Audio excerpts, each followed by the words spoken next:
Yes. Welcome in. Welcome back to another episode of Format Podcast Live. Wednesday night edition. Got a pretty good show for you guys lined up here today. Can't wait to get to it. Joining me in instead of my guys, the Transformer and Sneed Got What You Need, is my main young fella, Carlos Rios, co-host of the Be Ready Sports Podcast. Carlos, what's good, man? Doing well, doing well, doing well.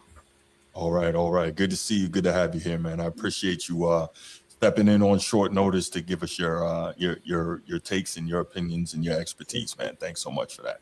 You're welcome. You're welcome. No doubt, no doubt. So yeah, we've got some great topics here today lined up for you guys. We're going to, of course, discuss the NBA play-in. We're going to discuss whether or not it's time for Coach Spo to go and Miami get a new voice. We're going to talk about Rich Paul at it again with his nonsense.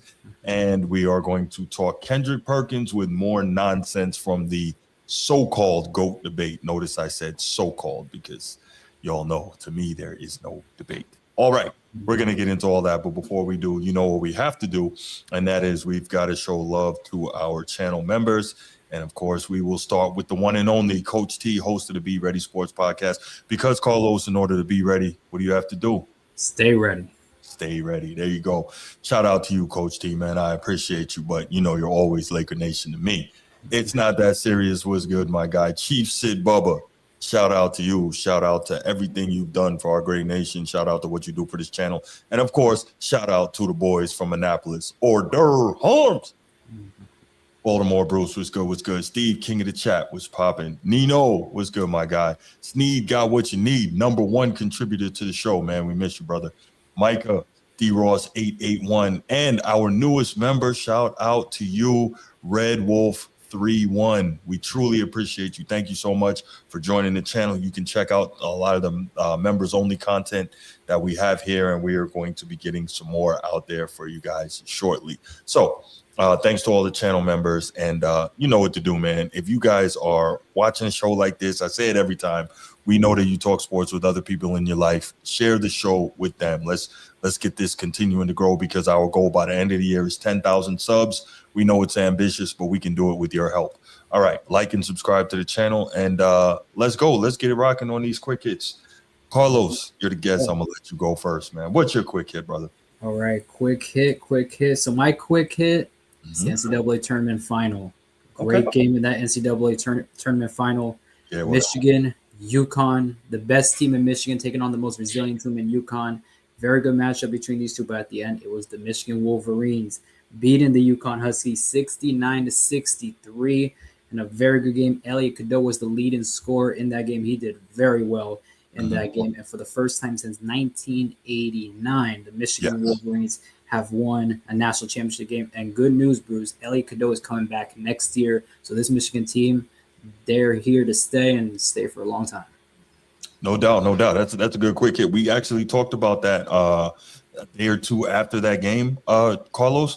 So what I wanted to say, I don't know if you caught that show, but what I want to say about that in response to what you said, absolutely great game. Definitely enjoyed it. And it really highlighted the difference between college basketball and pro basketball. You could see so much interior play, so much interior defense. The floor was packed. It almost reminded me of watching the NBA in the 80s and 90s. It wasn't super spread the way it is in the NBA now. And then you saw there was so much shot blocking. There was so much defense on the interior.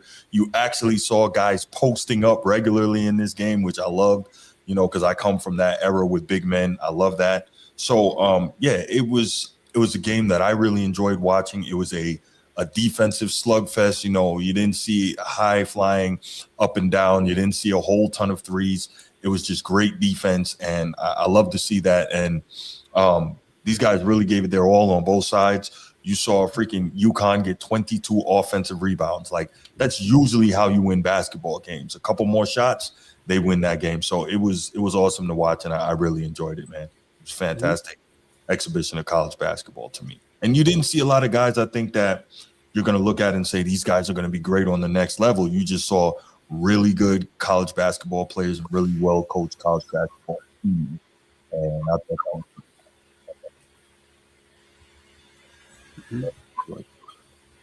all right. My quick hit is as follows. This one might take a little longer, but here's the deal. So recently, Stephen A. Smith said he ranked Kevin Durant as better than Larry Bird. And so Stephen A. Smith, correct me if I'm wrong, Carlos, is he not the same guy that says, stay off the weed? Yeah. Yep, same guy. Same guy. Thank you. If he says Kevin Durant is better than Larry Bird, he's on the weed. And whatever he's smoking, he's on that ooh-wee because there's no way. And I'm not saying that to denigrate Kevin Durant or take shots at him. He's been an all-time great scorer.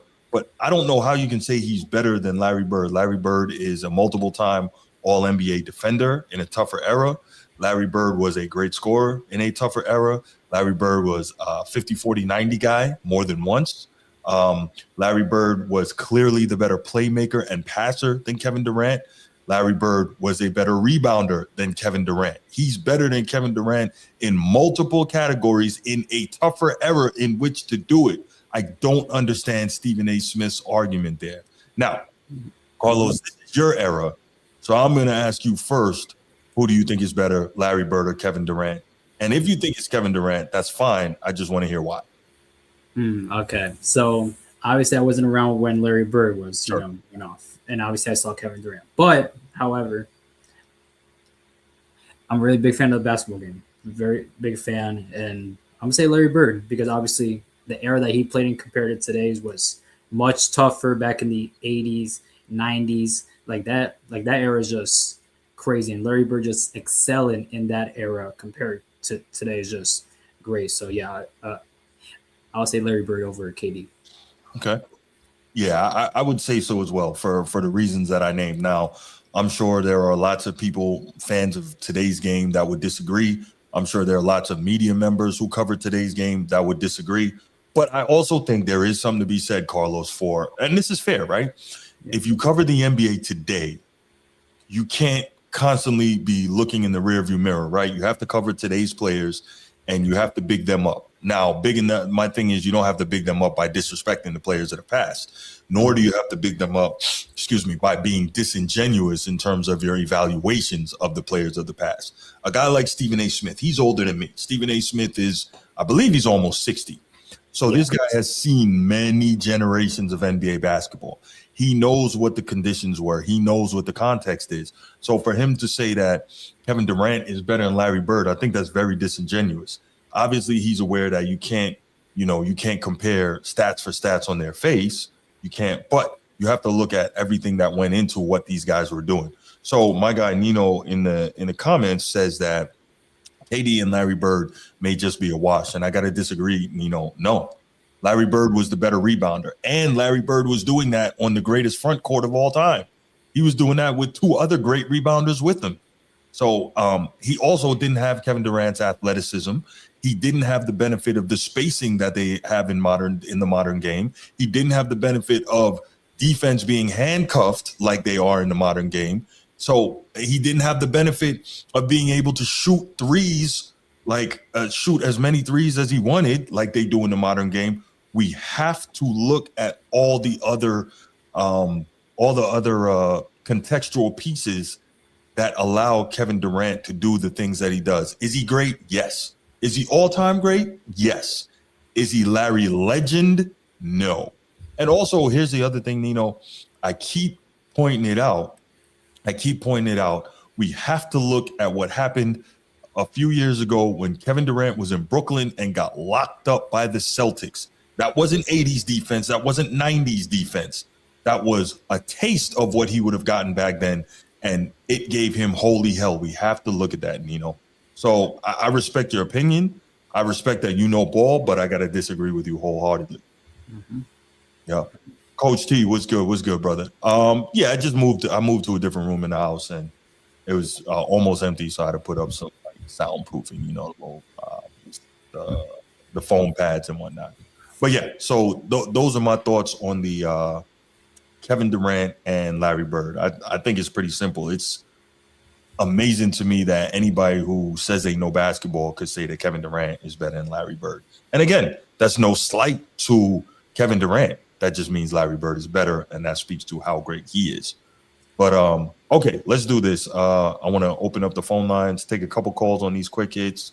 You guys know the number, 904-219-8264, 904-219-8264. Let's take, if we get 2 calls, we'll take 2 calls, make them quick, and then we will go ahead and get right to it. Here is the Transformer. Transformer, what's good, brother? How y'all doing? Doing well, brother. How are you? Well, doing well. That's good. Oh my God, man. It pains me. This pains me. Mm-hmm. This will be back-to-back shows where I'm supporting a damn Celtic. Okay, look at it this way. You're not supporting the Celtic, Transformer. You're just talking basketball. Just look at it that way. That sounds cute. That sounds cute. But this man is still a Celtic. But let me tell you one thing about me. Y'all know I'm the formidable Lakers fan, die hard since 1996. Pick up sticks, throwing back at you. I'll throw it back. Larry Legend is the one Celtic that will always get my praise. Okay. The one. You get one. You get one. Bill Russell gets my respect, but I saw Larry Legend. There's film on Larry Legend. There's a lot of video. You can go on YouTube. You can look at Larry Legend. Larry Legend's stories run deep. Larry Legend's premise runs deep. His championships, his pedigree runs deep. That battle between him and the formidable Lakers of the 80s, and Lord have mercy, the 5-3, we could talk about it, but damn it, he got 3 about him. Right. Larry Legend was a formidable champion. Kevin Durant, you went to go join a champion, my boy. He had to go join a champion to be a champion. So he didn't get it fresh out the mud. He went to the 73-9 team. So that's what holds heavily over this debate. That Larry Legend had to battle his arch nemesis, Magic Irvin Johnson. Boy, he had to battle him. He had to face the music back and forth between those battles. Kevin Durant, you joined the band. You had to join the band. That's one thing that will always hold over Kevin Durant's head. Not just that, even post leaving Steph Curry's Warriors, you couldn't get it done anymore. You tried in Brooklyn. You tried in Phoenix. You tried in, where's he at now? Houston. You're trying in Houston. You know what I mean? You tried in multiple different locations and you still can't scratch a conference finals. Like that. But Larry Legend, we're talking about Larry Legend, man. Yeah. We're talking Mr. I'm showing up in the jumpsuit in the All-Star game and I'm walking in asking who coming in second, Larry Legend. Right. That's Larry Legend. That Larry Legend that stood toe-to-toe with Magic Irvin Johnson, Kareem Abdul-Jabbar. We're talking about that Larry Legend. You know what I mean? So, like, I understand the premise of maybe Stephen A. may be looking at the scoring, but Larry Legend was more than scoring. Facts. He was the defender. He was the playmaker. What is Houston missing right now? A playmaker. They're missing a playmaker. Right. They're missing a playmaker. KD is not a playmaker. He's an absolute, like, glorified scorer. That's one thing you can't take away from Kevin Durant. He will put the ball in the basket. Whether it's 30 feet, whether it's 15 feet, it don't matter. He can put the ball in the basket. But when it comes to orchestrating offense, Larry Legend can do that. Right. Way better. When it comes to rebounding, Larry Legend can do that. He getting in the trenches with the big fellas. I'm gonna get a board. I'm gonna run the break. Either I can pass it, I can make the correct pass, or I can score. That's Larry Legend. You know what I mean? So it's not as close as people think. Now, if you want to just look at scoring is one side of the game. Guys, we're talking about the game of basketball. Basketball, you got to look at the defensive side, too. You got to. We have to do that. And that's not to take away from Kevin Durant. No, he's great. Player. Yes. He's a great player. All time. You want to talk top 5 small forwards? He belongs in that conversation. Right there. Yes, sir. Right there in that conversation. Mm-hmm. But to say he's better than Larry, nah, man. Larry is the cream of the crop when you talk about small forwards. Agreed. Cream of the crop. The only other close one is LeBron James, and you don't even know what to put him at. Mm-hmm. Mm-hmm. Do you want to put him at small forward? Do you want to put him at point guard? Do you want to put him at power forward? He played so many positions. So, but when you want to talk pure small forward, that's what I did from the beginning to the end of my career. Yeah. That is Larry Sleeping Legend, man. So, yes, he got it wrong this time. He got it wrong. You need to go back and watch some tapes of Larry just giving everybody the business. When them folks, when the games wasn't televised, when the games were not televised, you heard Larry Bird over the radio. Yeah, right. And folks thought that was a brother on the court. Right. They thought that was a brother. Yeah, they like, yo, when they met him in person, they're like, this is Larry? Wait a minute, this is a Caucasian man. Yeah, that was crazy. And he will give you the business. This man was scoring buckets. He's counting down backwards. Because I'm giving you the numbers that I'm getting, like, yes, 35. Right. You're like, wait, 35? You like, just what are you scored 2. doing? No, because I'm about to put 37 on you. Right. You know what I mean? The man will shoot the whole game, save his hand because he knew he was playing the Lakers the next game. I'm shooting with the opposite hand. And I'm going to give you 30. Mm-hmm. This is Larry Legend, bro. KD don't have these type of games. He don't have these type of stories. He don't have that type of scary stigma about playing against him. He don't have that. So, yes, it's Larry Legend, man. I'm sorry, guys. I'm a Laker fan. I'm going to tell you, Larry is the one Celtic I will always fight for. I will fight for that Celtic. That man who was – what's up? No, I was just saying, man, you don't have to feel that way because how you are with Larry is how I am with Magic, and you know that. So – you know how this goes, man. It's nothing. You know how this goes. Hey, the hate runs deep, but God darn it, those dudes get the respect from me and you, man. Always. I'm not gonna lie to you. Always. They get that respect, bro. Always. Yes. But you gotta take care, man. I'm gonna hop on the second pause. Let's keep it moving. No doubt, man. Appreciate you, brother. All right.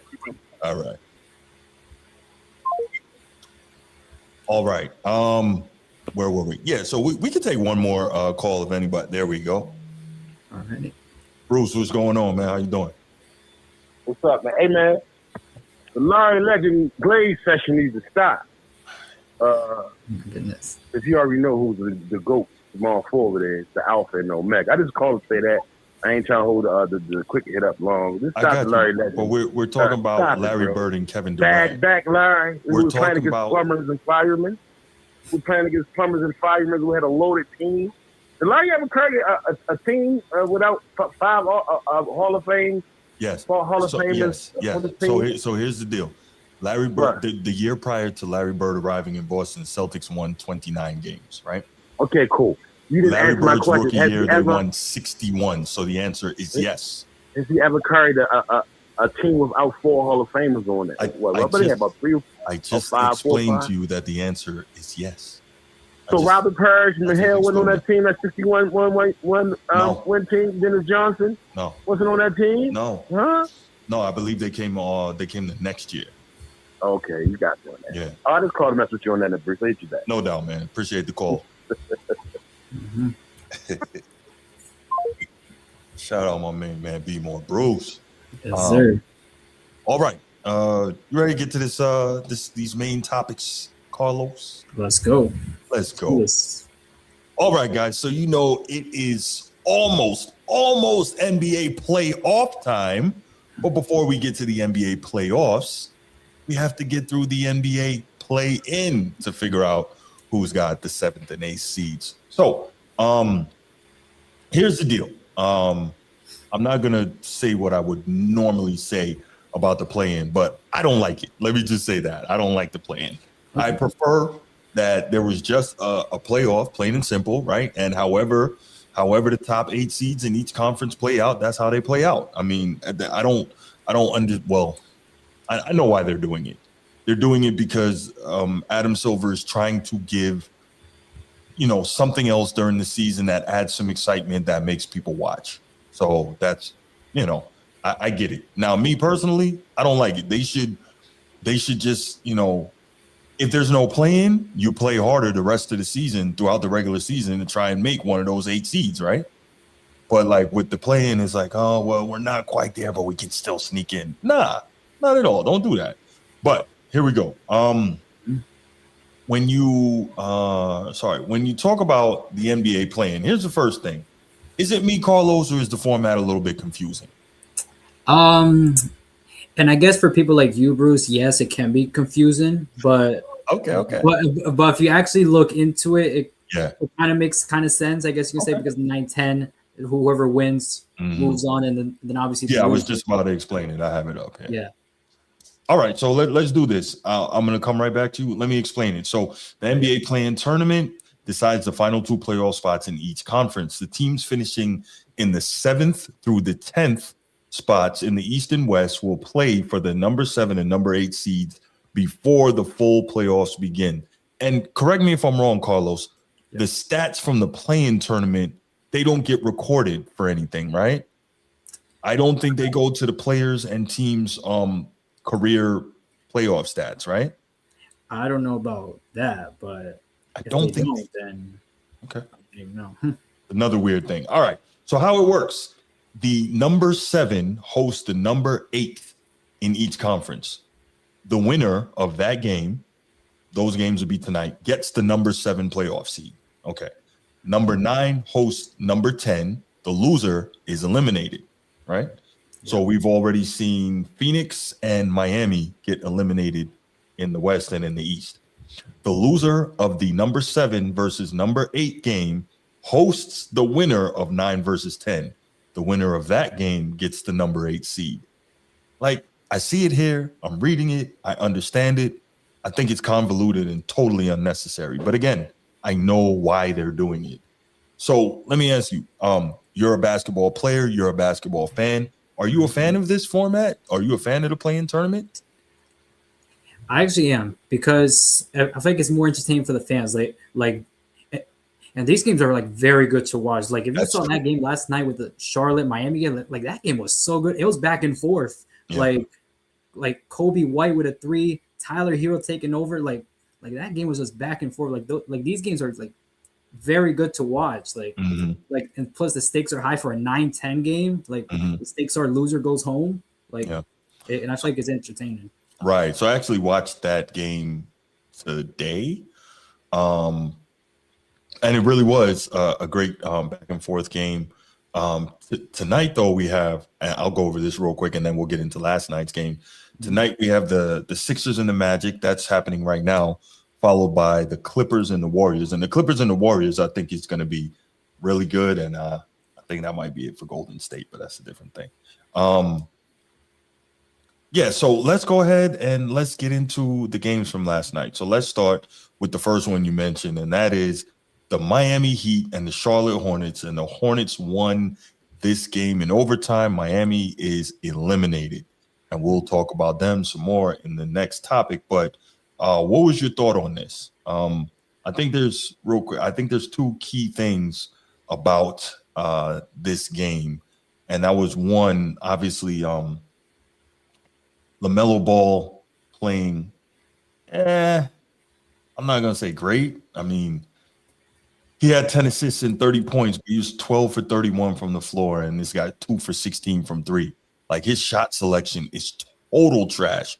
But I think the bigger point here is Bam Adebayo getting hurt and LaMelo Ball clearly having something to do with it, man. What are your thoughts on that? I thought that was kind of I didn't like it at all.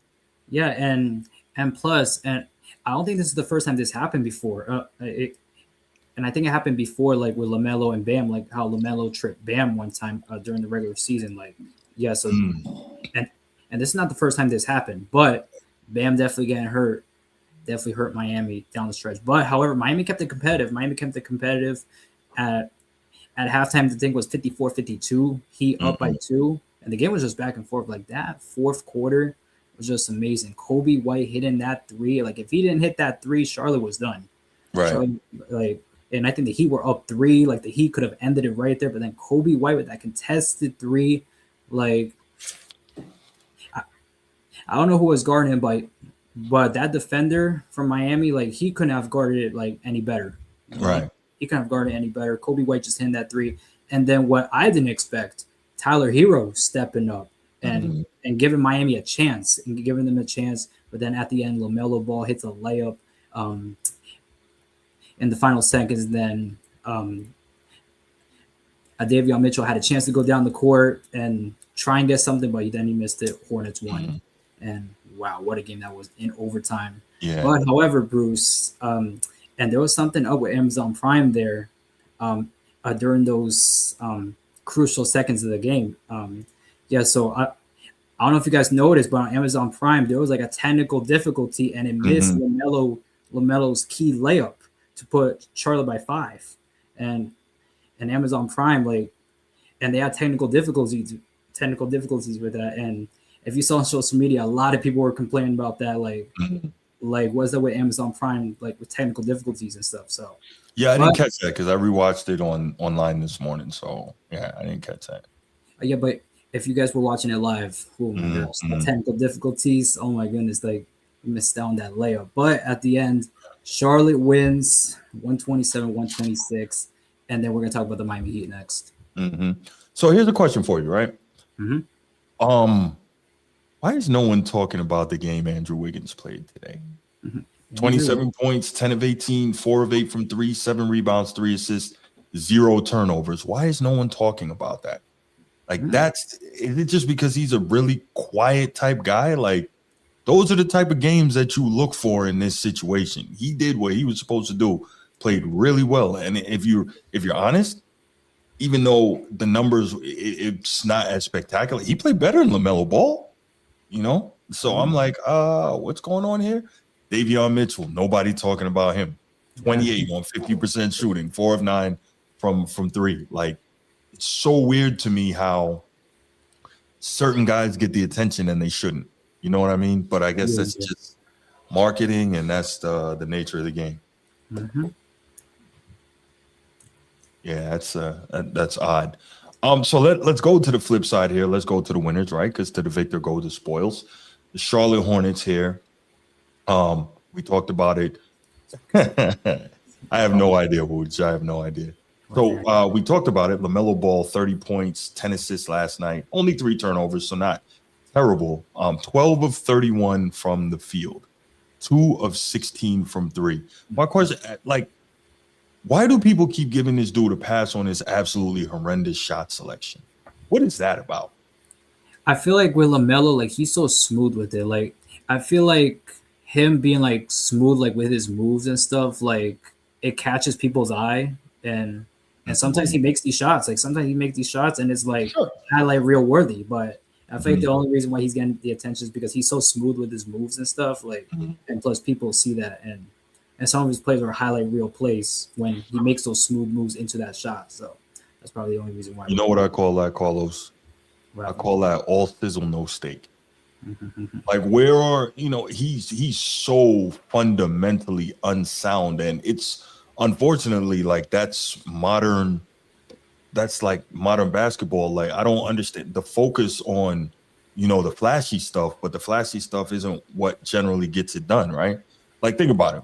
I'm gonna bring up Michael Jordan real quick. We laud Michael Jordan because of the amazing jaw-dropping plays, right? Everyone knows that, but people who know Michael Jordan as a player, they all tell you the same thing. Like, this dude is one of the most fundamentally sound players of all time. Most of the all-time greats, even though they can make the amazing plays, the woo, they are all extremely fundamentally sound. And I think LaMelo is missing so much of that. But again, they won, and he was obviously a huge part of that. Miles Bridges, 28 points, 10 of 18. But look at that, 10 of 18, 9 rebounds, no turnovers, 28 points, 5 of 10 from 3, and nobody's even talking about this. It's insane. Nino, stop. We're not doing that. We're not doing that. But yeah, it's insane. Nobody's even talking about it. You know? Knipple, everybody was hyping this dude all year. And can he play? Yes. The biggest game of his entire life, this dude is 2 for 12 and 0 from 6 on threes. Stop. Yeah, it's pretty weird from Knipple because he's known as a shooter. He had a very good shooting season, but like in the play-in, win or go home game, he's 0 for 6 from 3 from what he's known for, shooting 3. So him having 6 points pretty questionable for absolutely. Yeah, no, the whole team shot terribly from 3. They were 18 of 56 when we're talking about the Hornets, 32%, and I think they averaged the second most 3-point attempts in the league per game this season. But so it's like, even if they're not falling, you got to continue to play the way you play. It's just really frustrating for me to see all this hype on LaMelo Ball, and I don't get it. I really don't get it. Think about it. LaMelo Ball gets way more hype than Cade Cunningham does. Does that make sense to you? Hey, Bruce. I feel like it's the modern day, the flashy stuff. Sure. TikTok, IG. Yeah. Smooth moves. Yeah. I don't know, man. Hey, I'll take Cade Cunningham. Fundamentally sound. He defends, he scores, he passes. Say again? Oh, yeah. He's very elite too. Cade Cunningham, yeah, he's done very good. Yeah. Woodage, no, that's not going to happen, but I appreciate it. Thank you for the commentary. Chief said, Bubba, no, Bronny is not our savior. Oh my goodness. Oh my gosh. Nah, they're being funny. They're being funny. Hey, Chief said, Bubba, Bronny is our savior about as much as Trump is Jesus, right? So, yeah, that's about the same thing. All right. So great game last night, as you mentioned. So Miami is done for the year, and we're going to get more into that in the next topic. But it's a wrap for those guys. Charlotte is still alive. I don't think it matters, though, because let's see.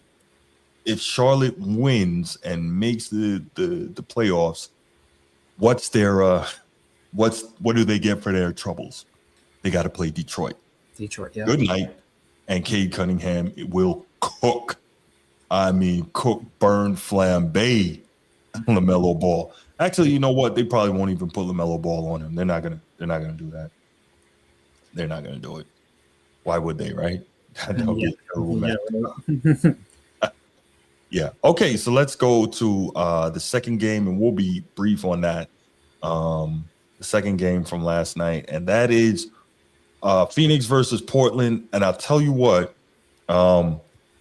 this guy, Danny Avdija, has quietly put in a ton of work this season, averaging 24, 7 rebounds, and roughly 7 assists, 46% from the field. The guy can play, man. He's doing work. And in the biggest game, arguably, of his life, 41 points in the play-in to help his team advance and knock Phoenix out of contention. Good game for them last night. And look, here's the crazy part, right? Yeah. 41 points in 38 minutes on 15 of 22 from the floor. That's what we want to see. We don't need to see all that BS LaMelo Ball is doing. We don't need to see all that. 2 for 16 from 3. Come on, get right. Jeremy Grant chipping in with 16. Drew Holiday drawing on his championship level experience. That guy's a 2-time champion, one with Milwaukee, one with Boston. He knows what he's doing. He chips in with 21 points, 7 of 18 from the floor, 4 of 11 from 3. So now 4 turnovers, you can live without that, but you can deal with it. Coaches and players voted him as an all-star and has gotten better every year he played. Are you talking about LaMelo Ball, Chief? Or are you talking about Danny Avdija? Probably Avdija.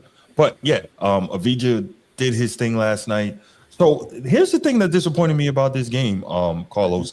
Disappointed in Devin Booker. I expected him to have one of those Devin Booker games where he really goes off, and he didn't. So you would have expected that. Now, I'm going to say this. Normally, I don't give a lot of props to the losers because at the end of the day, right? As the great Rob Parker says, sports is a short menu wins and losses, right? As the great Herm Edwards says, you play to win the game. Right? So I don't give a whole lot of credit to the losers. However, I want to give a shout specifically to Devin Booker because I thought Phoenix wouldn't even be here in this position this season based on obviously losing so much production. Brad Beal left and went to the Clippers. Kevin Durant leaves and goes to Houston. So they lost a lot of production. Basically, Devin Booker was the guy all year.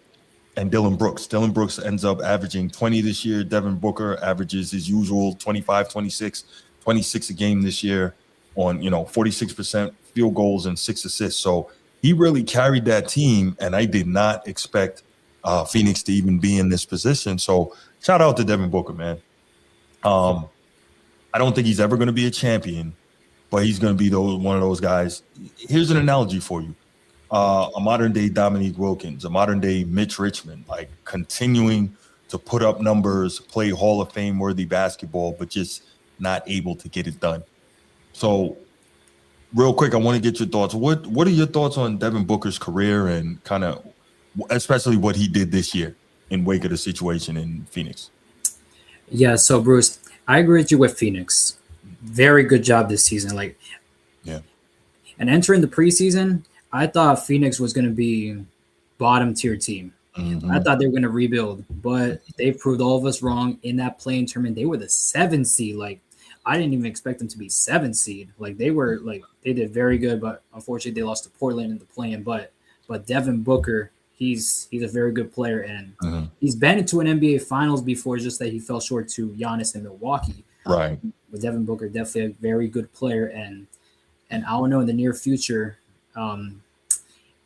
It's not looking like he might win a championship. He has kind of a few years left, but from what it's looking like, he might not win a championship. And it's sad for him, Devin Booker, who's been with the franchise with Phoenix ever since he got drafted there. So it's pretty sad for Devin Booker, but for Phoenix, man, very good job this season. But Bruce, I think they got one more game left because 7-8, because Phoenix and Trailblazers, Phoenix was 7, Portland was 8.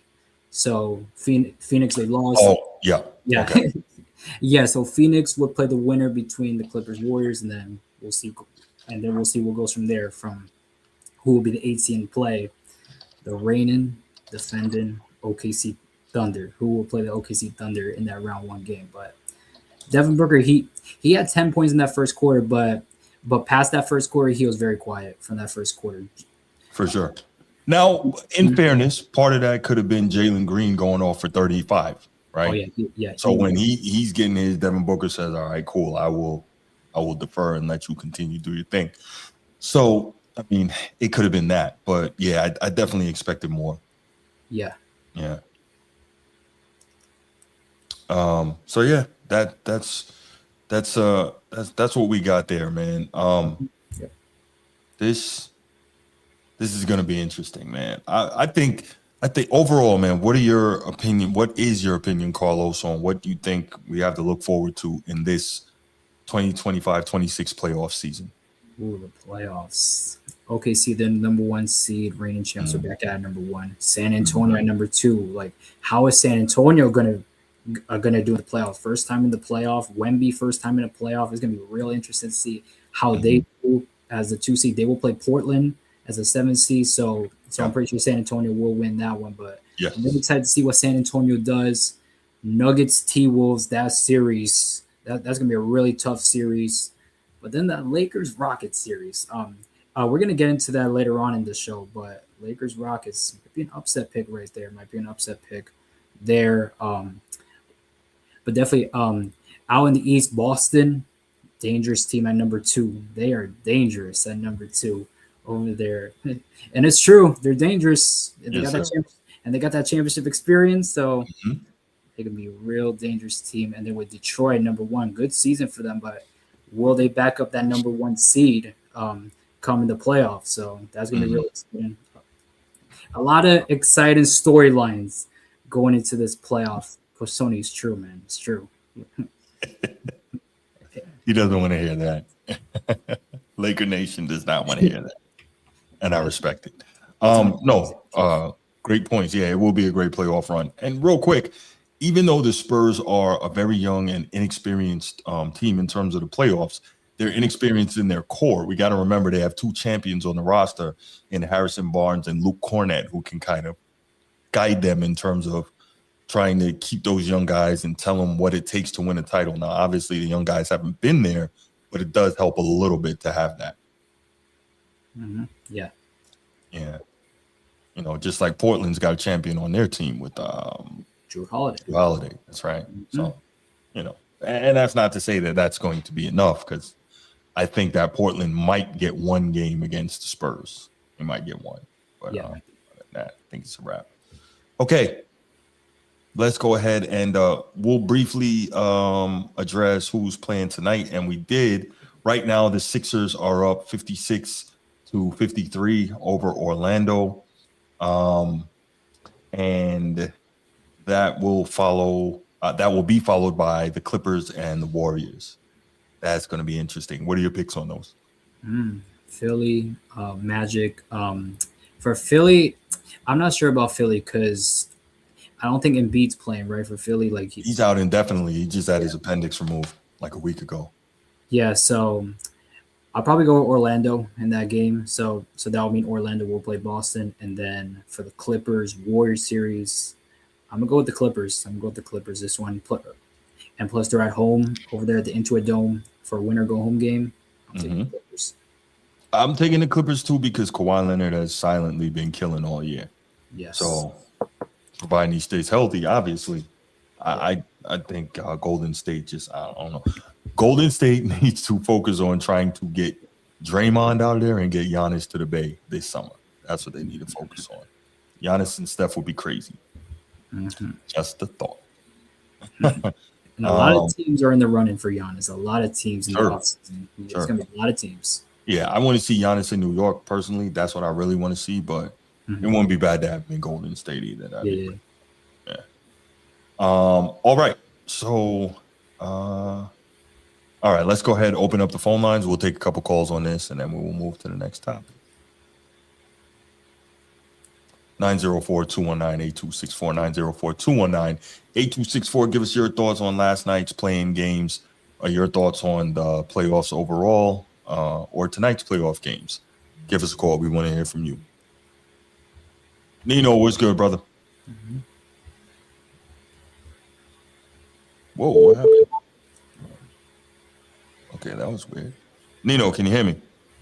Yeah, I can hear you. Okay, there we go. What's good, Nino? How you doing, man? Man, what's good with y'all, man? I'm starting off hot. Are we? My main 2 takes is, like you said, Amazon Prime, NBA got to do something about all these different channels. Yeah, I know. Yeah. NBA got to do something about them channels so we can get maybe 2 channels. But 10, I think they got like 5 different. I don't know, man. NFL's like that too. Well, I got hate to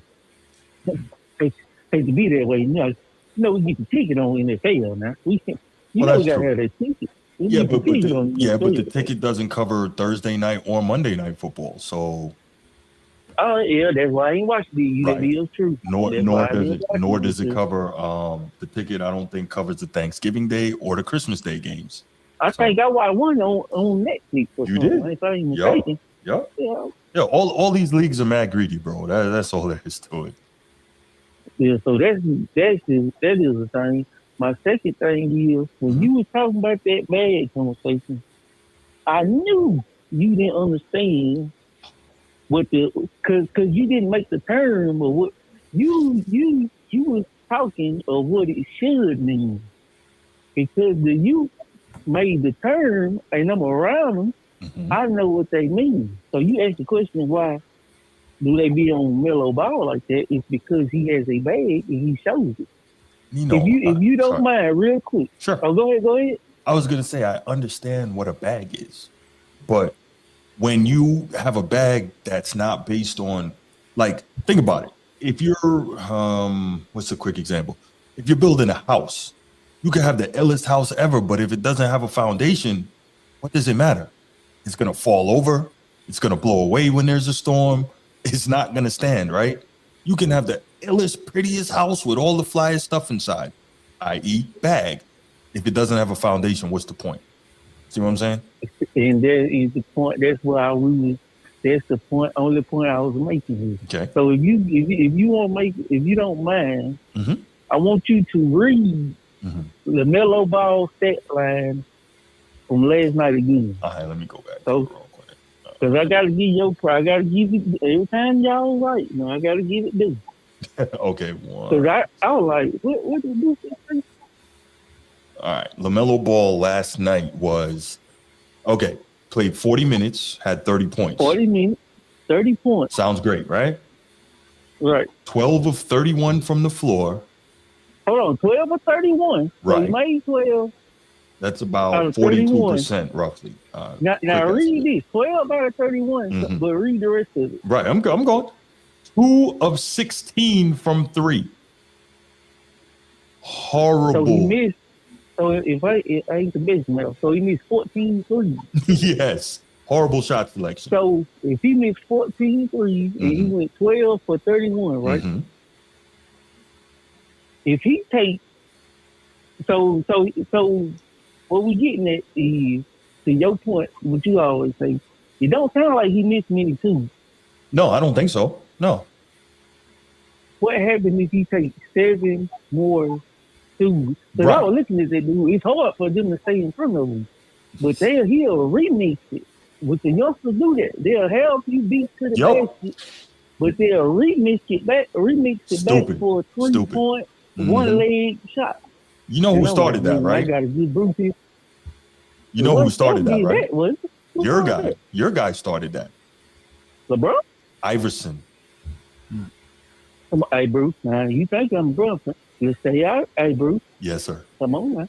No, real talk. Go back and look. Iverson would have you hit, crossed up. He could go score, but he'd bring it back so he could embarrass you again. Like, this is not the park. This is not Rucker. Yeah, go back and look. Iverson started that. It was cold at the time. Yeah, Iverson started that. So for anybody listening, I'm criticizing a player from the 90s right now.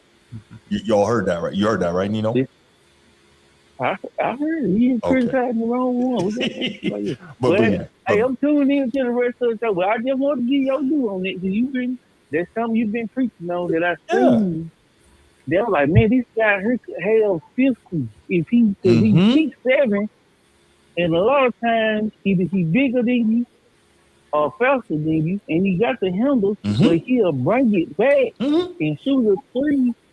Like, I'm like, man, this is it. Bruce be seeing. Yeah, because real talk, like, think about it.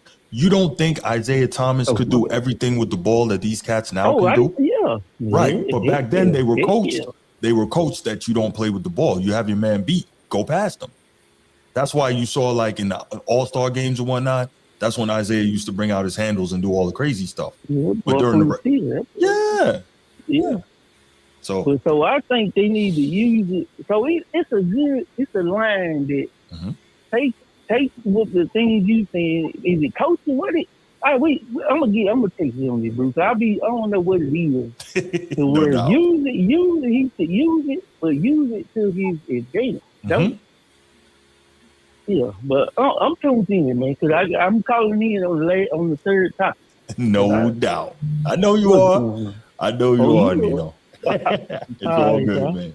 I appreciate you, brother. Thank you, man. All right. So, yeah, we'll take one more call. I saw Bruce calling in. Bruce, give us a call, man. I know you want to call back and do some LaMelo glazing. I know you're all about that. There we go. Right. What up, Bruce? What's going on, man? You already know why I'm calling, right? I'm calling the glaze Melo? I know. Yeah. Why you got? Hold on, Bruce. You've been glazing Melo all season in my inbox, man. You know that. Come on, man. Nah. You don't glaze him. You don't get it. You give him credit where he deserves it. Yeah, he's a ball. He's a baller now. But I don't like how you clearly the kid. How could I say? It seems like he rubs you the wrong way. It seems like you're not giving him no leeway, no grace, or nothing. You just seem like you just don't like the kid. I don't know him. How can I dislike him? You don't like his game on the court. I'm not talking personally. Right. So you don't like his game on the court. I don't. For what reason? It's strange to me. Why not? Because it reminds me of somebody that beloved by everyone. Talk to me. Reminds me of Bean Bryant. He is a shot chucker. Bean Bryant had a rough shooting night in playoff games. Right or wrong? Yes, huh? everyone has, but I think you're being very disingenuous. Hey, brother. LaMelo Ball shoots 40% from the field this season, bro. Come on. Okay, well, let me ask you this. Yes. Let me ask you, he shoot 40% from the field, right? Mm-hmm. Did he make the most important shot of the game? We'll give him 41. He sure did. You are 100% right, Spruce. He did. Yeah, so gotta give him credit for that. I don't care how many times you strike out. When you hit that last home run to win the game, you're a hero. Facts. No, you're right. Listen, you get your butt beat the whole fight in the box. The nigga whooping you. And you land that. right. No, you're right. I don't want to pull crap out before the fight, before the before you know what I mean. He was getting his butt kicked. But I would say this: his shot selection is still Chino Hills. It's clearly it's clearly the coach gave him the green light. So it's good he coach like that. If he goes somewhere structured, he'd probably be a problem. But I will say this about him. I mean, we were talking like a couple of months or two ago. He's putting forth effort on defense. He is. He's okay. He's a little better than what he was his previous 2 years. That's fair. Because he's taking the game way more seriously than he once did. But I would agree with it. His shot selection is crazy, but everybody love him because when he do hit it, it looks so good. He's smooth. I mean, not you, but as far as like how could I say? I know what you're saying. His generation. Sure. They love Melo because of the flashiness, the handle. But give him credit on that last drive. He was playing against a tough defender. I think they just tried to trap him at first, and he got past the guy. So, but I get it. His shot selection can be questionable. Sure. He's a shot sucker now. Well, I think he'll get better as he gets older. Maybe you like him a little bit more than what you like his game with the court. Man. I just need him to tone it down, right? I don't mind that he takes a lot of shots. I just want him to take better shots. Yeah, because he gets a lot of assists and stuff now. He can throw that, run a team, give him that. But some he a shot chucker for sure. I give you that. As far as the Portland, the kid, I call him Rocky Bob. I call him Rambo because he look like Sylvester Stallone. Oh yeah, Avija. Yeah. For Portland, he is good, man. Yeah, he is. He's good. You know, Washington drafted him, but they ain't never put the ball in the tank. They had Bill, and Bill was chucking up everything. That was the year they had Westbrook. And Bill was chucking up shots, and that Washington had him, drafted him. I didn't realize he was in the league that long. I did not. Yeah. In the league about 5-6 years. Bruce. Yeah. Sometimes you just need how could I say? You need your opportunity. And say this man about Portland, they will be, they're gonna be dangerous. Don't sleep on them, yo. Okay. They got like 2 7-footers. You got the kid out of Klingon from out of Donovan Klingon from UConn. Yup. They got savvy veterans and what's my man name? Drew Holiday. They got Holiday. They got the Grant boy. They got Shaden Sharp. So ain't like they don't make it a Denver Seahawks a series again like back in the 90s when that's not gonna happen. No. That's not. No, we're not gonna see anybody laying on the ground holding the ball. That's not happening. No. Hey, it's possible. It happens once every 30 years. It seems like. No, it's not gonna happen because there's no Mount Mutombo to send out everything coming to the rim. That's the difference, man. And I'll give him credit. The kid had 41, and he was buckets in the clutch. He made most of his. He had 41. He was killing the whole game. Yeah, for sure. Good, man. Yeah. If you sit back and watch that highlight from last night, he got a handle. He's a little bit quicker than the usual European player. He can shoot. He can dribble. He can score all 3 phases of the ball. He's big and strong. Yeah. He don't smile. He don't laugh. He don't kiki. I like that about him. I like that too. Yeah. I know you love that type stuff. Oh, you know. Yeah. Make him more scary. And man, he had 41, and his best bucket came in clutch time. So yeah, let's see what he can do when he got to go up against those Spurs perimeter defenders. Man, those guys are tough. far as Devin Booker, I think it's time. Hey, brother, he needs to make a KG decision, man. He need to go to a contender, man. He need to get out of Phoenix, man. I don't think he's ever going to leave. I think he loves Phoenix. I don't think he's ever going to leave. You think he's going to be a lifetime guy? I think so. And I'm not saying he should or shouldn't. I just think he will be. But they still have a chance. They have a chance. They play the winner of the Golden State LA Clippers game, which I'm very locked in. I ain't watched the first game, but I'm locked into this Golden State game. Where they Steph, when we have when playing limited, Steph can't play limited. They need him. They need him this game. Right. And I can't wait to see this game. I think the Clippers, if they get in, they're gonna be as a pushover like everybody thinks they are, because Kyle Lue is a hell of a coach. Coaching, people don't put emphasis on coaching, how good coaching is nowadays. So coaching is important, but I think in basketball you tend to overlook it more because you can see what great coaches can do. But in basketball, if you have great players, it can overcome less than outstanding coaching. In football, you gotta have great coaching as well as great players. Yeah, so the Clippers may give a team a scare. I don't know if you get out the first round. They might give a team a scare if they get in. Like Golden State might give it. Anytime you got Steph Curry, you might give a team a scare. Not saying that you're a healthy Steph, you most definitely give a team a scare. And other than that, man, I want to say this real quick. Yeah. Hey, Ravens be real tomorrow, y'all. New Jersey, I hit y'all back. No doubt, man. No doubt. All right, brother. All right. Good call from Baltimore, Bruce, as always. All right, guys, let's take it to the next topic. This is serious, and I want to bring in my guy now, my partner. Here we go. I got you, brother. I got you. Hey. I want to bring in the Transformer. Sir.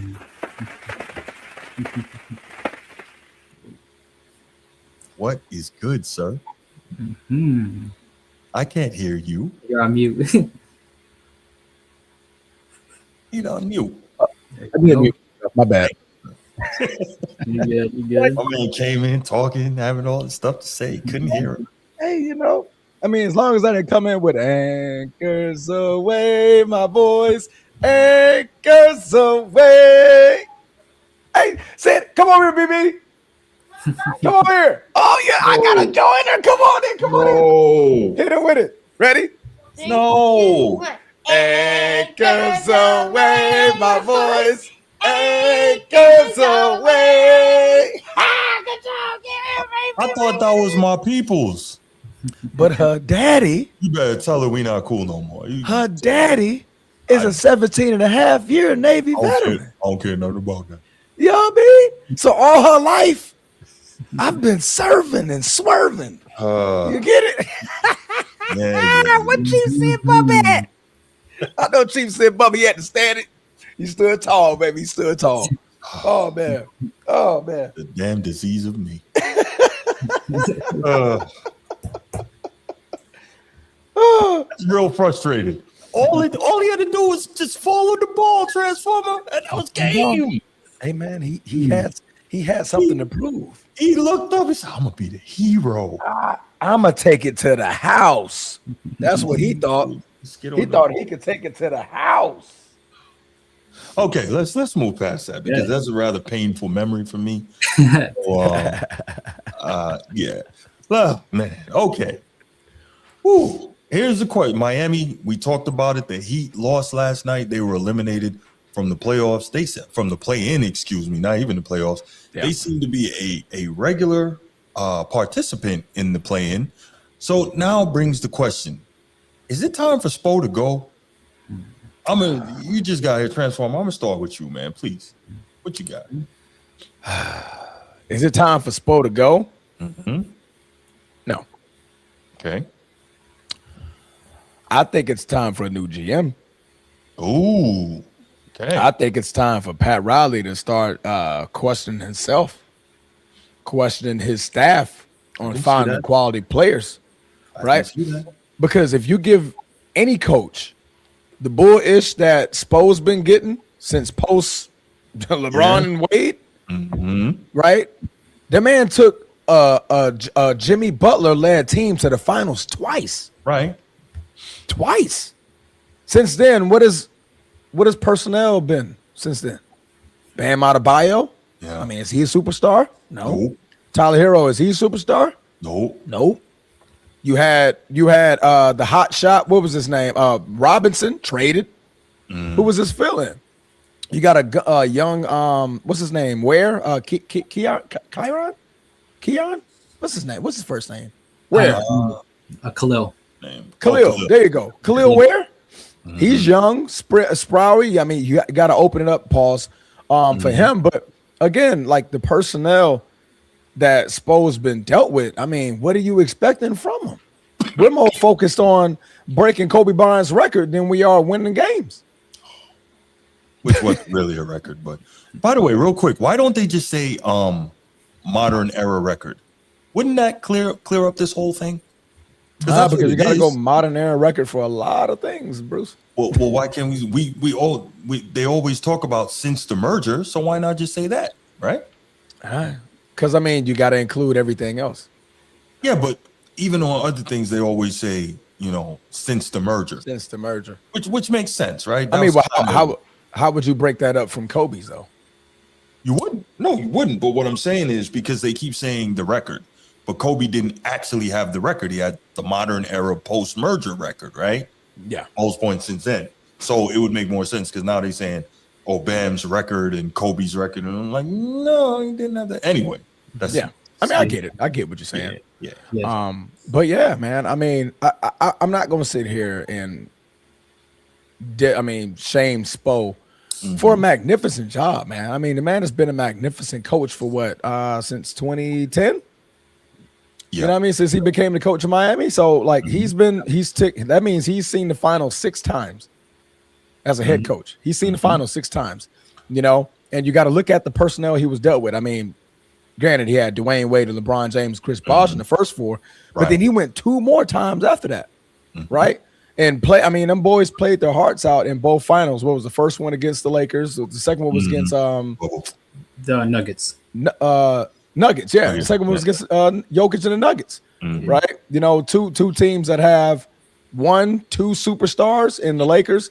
Then you got Jokic with a 4-time MVP, 3, which should be 4-time MVP, right? No. Will we not count it?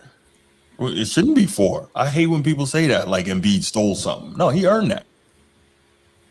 To each his own. But 3-time MVP could have been 4. I mean, he's been top 2 at least 5 to 6 times. Facts. Runner up, if not the MVP over the last 5 to 6 years. So, he has that at his. I mean, he had to face that. So, what he's been dealt with from a personnel standpoint, I'm looking at more so getting rid of the GM before I'm looking at getting rid of the coach. The president, but I get you. President, yeah. So you're saying Pat Riley is the one who needs to be out of there? Pat Riley is the one that's messing up the waters. Well, we have talked about it and his my way or the highway old school mentality that a lot of players today aren't trying to deal with. But you would think that if I'm an NBA player, me hypothetically, right? I'm a young alpha male, testosterone fueled. I get to live in Miami, beautiful city, full of beautiful people. I get to live in Florida, no state income tax. Yeah. Right? Yep. I get to play for a championship president and a championship head coach. Like, I could deal with Pat Riley being a taskmaster. I could deal with that for the pluses that come with it. So to me, that says if Pat Riley's the issue, then these players are just mentally weak. That's what that says to me. I mean, but still, what are you expecting out of Bam Adebayo and Tyler Hero? No, I get it. I do. I'm just saying, first of all, I'm not saying yay or nay Spo should go. This is just a discussion, right? What's up, Case? What up, Case? Yeah, so let me just give a quick couple numbers, right? In the regular season, Erik Spoelstra's record as a head coach is 8-16 and 599. Solid. Yeah, that's good. Playoff record of 110 and 83. He's one of the most accomplished coaches in the league. So I guess the more so why I thought about this, right? You have guys that are really good over a long period of time, but at some point we also know, and we talk about this in sports, sometimes you just need a new voice, right? And to your point, in this organization, it could be from the top. It could be Pat Riley.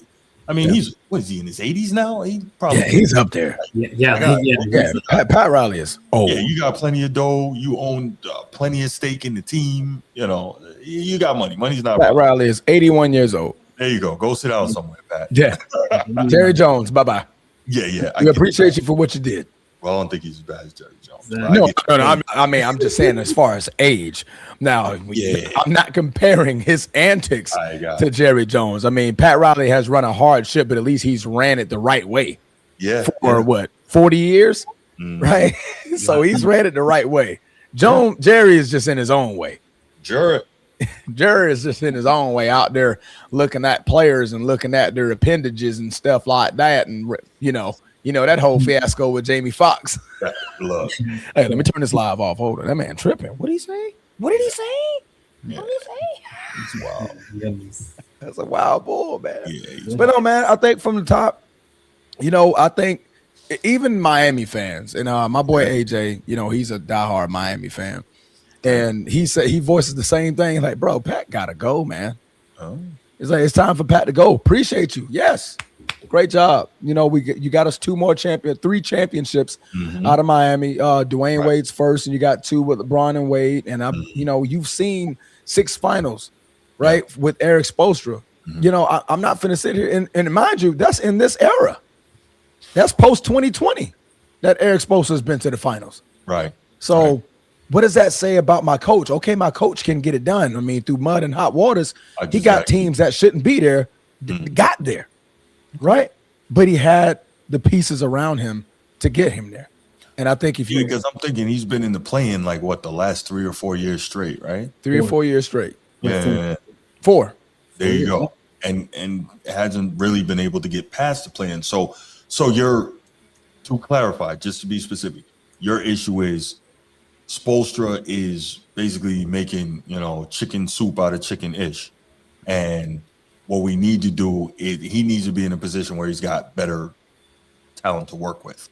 Yeah, I mean, because you look at who he's opposing, right? From the guys at the top. Look at Boston, that magnificent job they're doing with their staff. Right. They're doing with their roster. You look at Detroit. You look at them building around Cade Cunningham, putting the pieces around him. You look at the Knicks. They get a Jalen Brunson, and they put a bunch of wing defenders around them. They put a cat around them. Give me another team. Who's number 4? Cleveland. There you go. You get Donovan Mitchell. You get a James Harden. Like, you're putting the pieces together. Like, so you're allowing those coaches to show their brilliance with the players that they have. Right.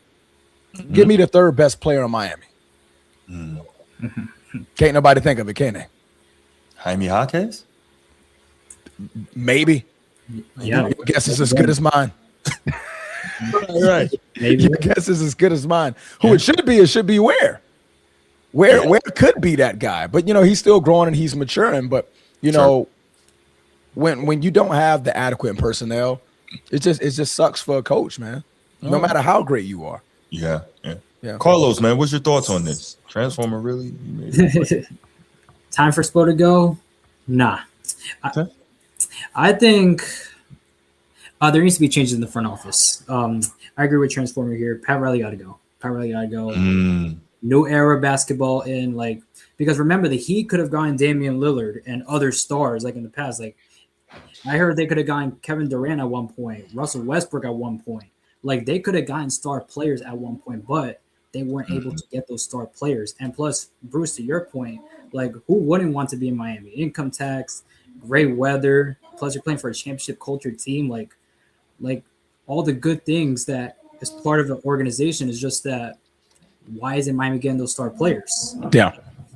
Yeah, and that's the question there. And remember, Erik Spoelstra, he's a Team USA head coach. So probably if you're the Miami Heat, if you want to go with that approach of him being in the front office and then recruiting those star players to come to Miami, then I don't know. If you're Miami, if you got to make a sacrifice to put Spoelstra in the front office to get those star players, because remember, he's a Team USA head coach and he coaches guys like KD, LeBron, Curry. He sees these guys and he's coaching them in Team USA. So he can maybe recruit and pitch to those guys to come to Miami and probably make Miami better than a play-in team and get back to where they're supposed to be. Okay. All right. Can I make a quick argument in favor of Pat Riley? Go ahead. Okay. This is what I'm going to say. I'm not saying you guys are wrong. You guys make great points. I'm going to say this. Pat Riley has been involved in 19 out of 77 NBA finals, which is 24.7% as a player, as a coach, and as an executive. That rounds up to 25%, 24.7. Pat Riley is involved in 1 out of 4 NBA finals in history. Like, I think that has earned him the clout, the cachet to go out on his terms whenever he decides to. That's real. Don't push that out the door, bro. Well, you know what? What up? How many championships does Bill Belichick have? 6. 6. Sure.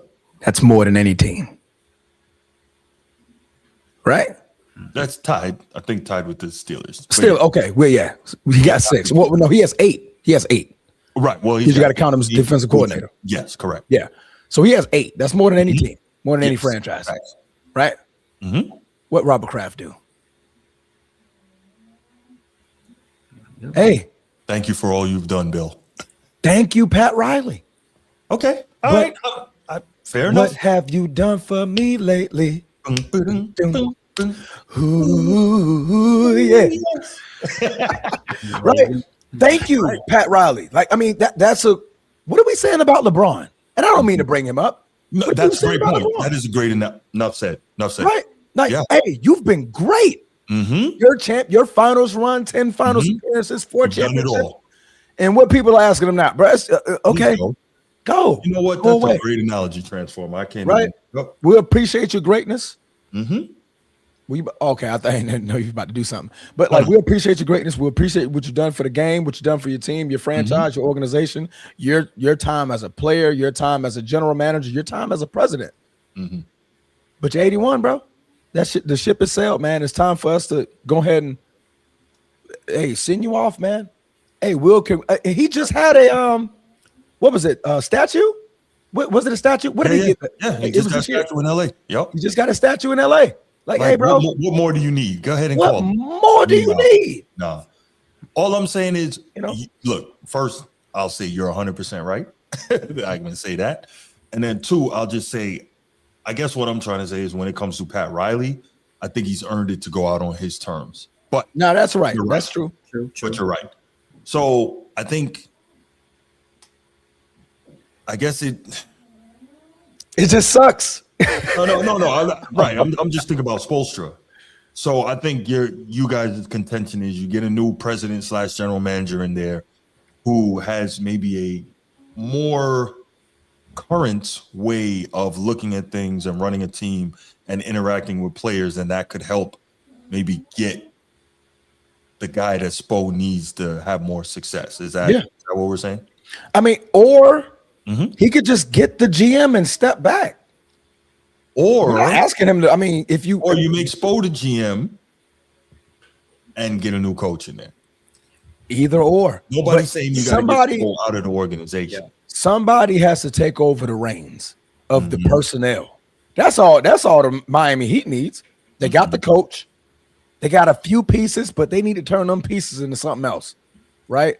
You got Ware, which is a great young stud. I think if they get him the ball more, they find him a nice point guard to kind of build around him. Maybe in the draft, maybe in free agency. Pick somebody up to kind of build along with him. You can trade Bam, trade Tyler Hero, go get you some pieces and put that around Erik Spoelstra and do what he's been doing for the last 16 years. And putting pieces together and making championship runs, being formidable in this conference, right? And like I said, Pat Riley, you don't have to fully retire. If you want to still be the president, fine. But you're going to have to let go of the reins of that personnel.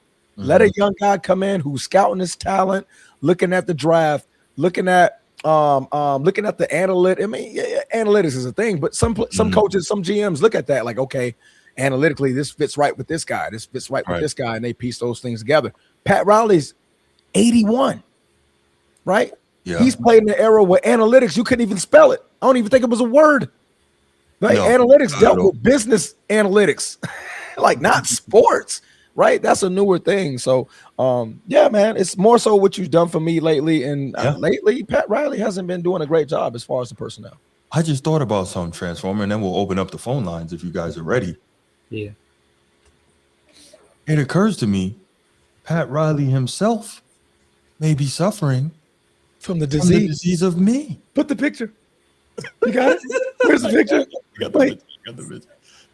Oh, I took it off. I don't have it. No! I got it. Yeah, I'm about to get it back next time. Pat Riley is suffering from the disease of. I didn't even think about that. Yeah. Oh, you've been calling it all along. You just didn't know what you were calling. I didn't know what I was calling. That's crazy. Oh, man. Wow. All right. Let's open up the phone lines. Let's take a couple calls on this, y'all.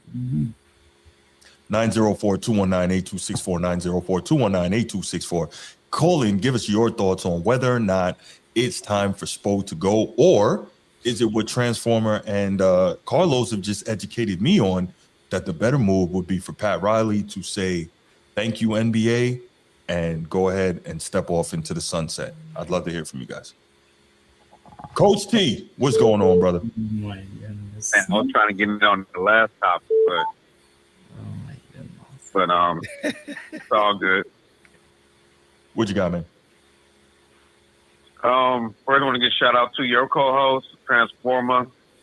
You know, Lakers, bang bang, Lakers all day long. We're not doing that. I don't care what you got to say, Bruce. I'm gonna give my Laker Nation shout out. I earned that as your number one member. Yes. I pay my bill every month. Come on now, bro. You do. Rise to the top. Oh yeah. And shout out to my co-host Carlos. Yo, man, I need you to speak some more, bro. You just sitting up there being a spectator. Come on. His eyes. It's your game. Talk your ish. And stop glazing the Celtics, man. Because it's true, Tony. Hey, the championship experience for real. Man, stop glazing the Celtics because you on there, bro. Hey, I'm gonna cut your mic. That man just telling the truth, Coach. He's telling the truth. Cut your mic, bro. Cutting the mic is crazy. Cut your mic. Don't be on this show glazing the Celtics. You don't do that nowhere else. Hey, Coach T, man, say what you gotta say, man. Yeah, Tony. You're not gonna call and bully my co-host tonight, man. You're not doing that. That's my co-host. I can bully him anytime. I said tonight. You hear this, Carlos? Don't tolerate this. He's going crazy, Tony. And this is not the Be Ready Sports Podcast. Come on now. Ooh, yeah, tell him, Carlos. Watch your mouth. I know where you live. Carlos, you better watch your mouth. I know where you live. Oh, whoa! See, that Cali stuff. Snap you off that camera. Go that Caliism. Right. They're gonna see me snap you off that camera. That's that LA right there. That's that LA coming out right there. Oh yeah. Straight up menace. Oh yeah. What you got, Coach T? I'm gonna give my 2 cents on the first. I didn't get a chance to call them to play in, so I'm just gonna say this. Portland, in my opinion, is in a win-win situation. They played their butt off to avoid OKC.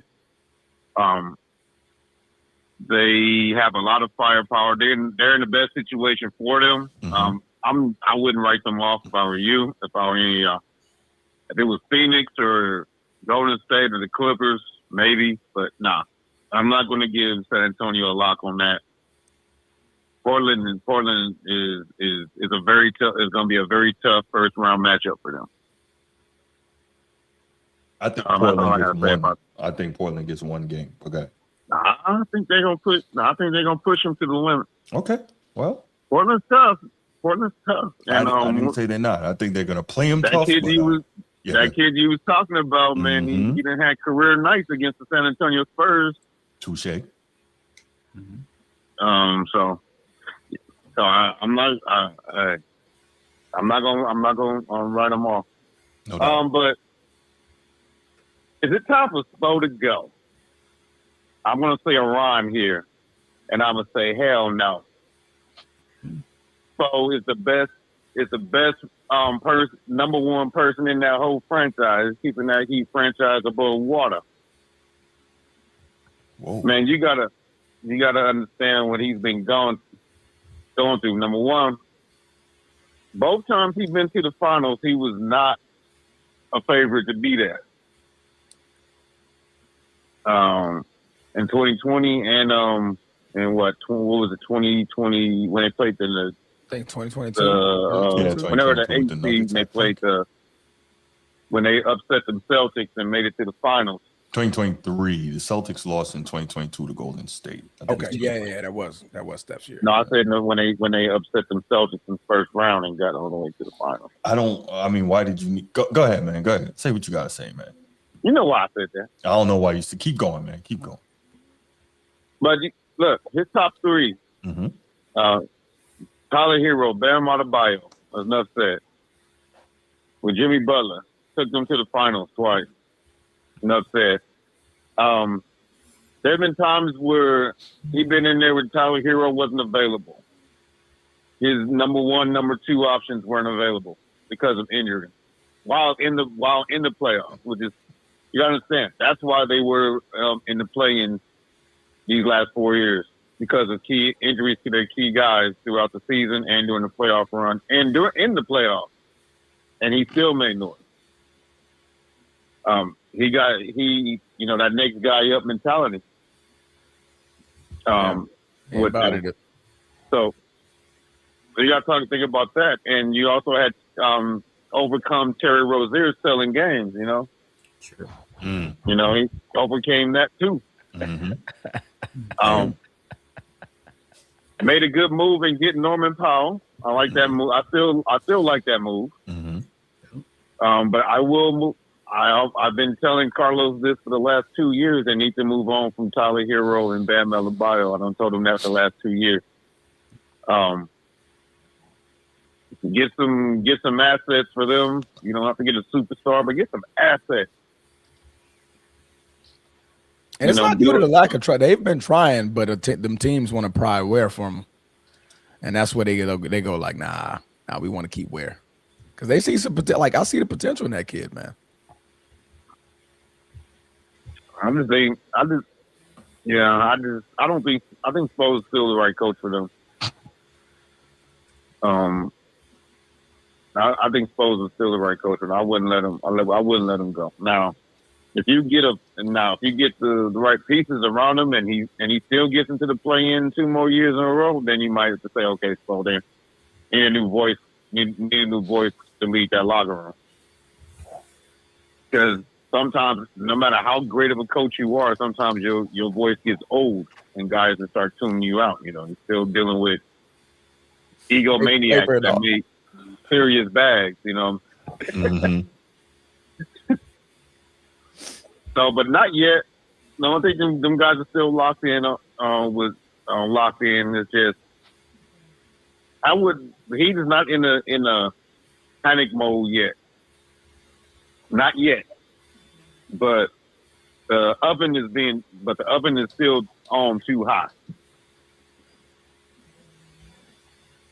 If y'all understand that analogy. It's not panic mode yet, but the oven on is on too high. So that fire is about to start in either next year or the year after. I'm not wishing that on them, but that's what I think about that. But I don't think it's time for Spo to go. Okay. Now you're not gonna jump on my boy Pat Riley now. My boy's a legend. I mean, and yes, he is. I mean, a quarter of your the finals have featured some way in some fashion. That's solid, bro. Very. But you're 81. Yeah, I get it. It's okay. Ride it off in the sunset, fella. Yeah. He don't have dementia, nothing of that, man. Come on now. But the thing is, and I make this reference too. When the Jaguars coach, not Tomlin, came from the Giants. What's his name? He came from the Giants. Oh, Tom Coughlin. Tom Coughlin. I almost said, yeah, Tom Coughlin. When Tom Coughlin came down, now formidable champion coach up in New York City. Right. He came down to Jacksonville Jaguars. Yeah. And he tried to bring that same rough head, tough mentality that he built up in NYC with them older players, with Michael Strahan and them boys. And he tried to teach that to the Jacksonville Jaguar players who were, I think the oldest player was like 26. Yeah, they weren't having it. They were not having it. Right. And it wouldn't to say that Tomlin was a bad coach. Coughlin was a bad coach. He had to get with the times. What did they do right after that? Got a younger coach, got a Doug Peterson, right? Then you kind of messed up with Urban Meyer, but now look at him. You know, they got my boy from Tampa, Liam Cohen, right? Get with getting with the times, and I think that's what Pat Riley is I think he's getting in the way of Miami when it comes to the personnel. What he's doing as a president, I mean, that's great, right? But get you a GM that's younger, more innovative, and change what you guys have been dealing with for the last 6 years. That's fair. All right, Coach T, we're gonna let you go, man. I appreciate the call. Thank you, brother. All right, Boo Celtics. Why this dude always gotta say something on the way out? Yo, Bruce, we saw you calling, man. Call us back. I think he's slick. You always gotta say something on the way out. That's all right, though. It's okay. That's all right. I tell you who not gonna be out in the first round, though. I know that. Ooh, man. See, I mean, now you're digging at me a little bit. Pause. I know that was for your boy. Yeah, that kind of hurts. Right, what can I say? Bruce, what up, man? How you feeling? First of all, I gotta send a shout out to my man Bryant Transformer, my main man. What's happening? More? It's always a bright, sunny day when my man is on the podcast. I appreciate it. My man Carlos. Hey, Carlos. I don't even know. Yo, what's up, Be More Bruce? What's up? My man Carlos. Hey, Carlos. You know, Alabama, boy, we got the #1 recruit class coming in and roll tide, boy. Do they for real? We will be back this year. No, you won't be back this year. Stop it. But yeah, I think they got top 2. They ain't top 3 though for sure. But I would say this, man.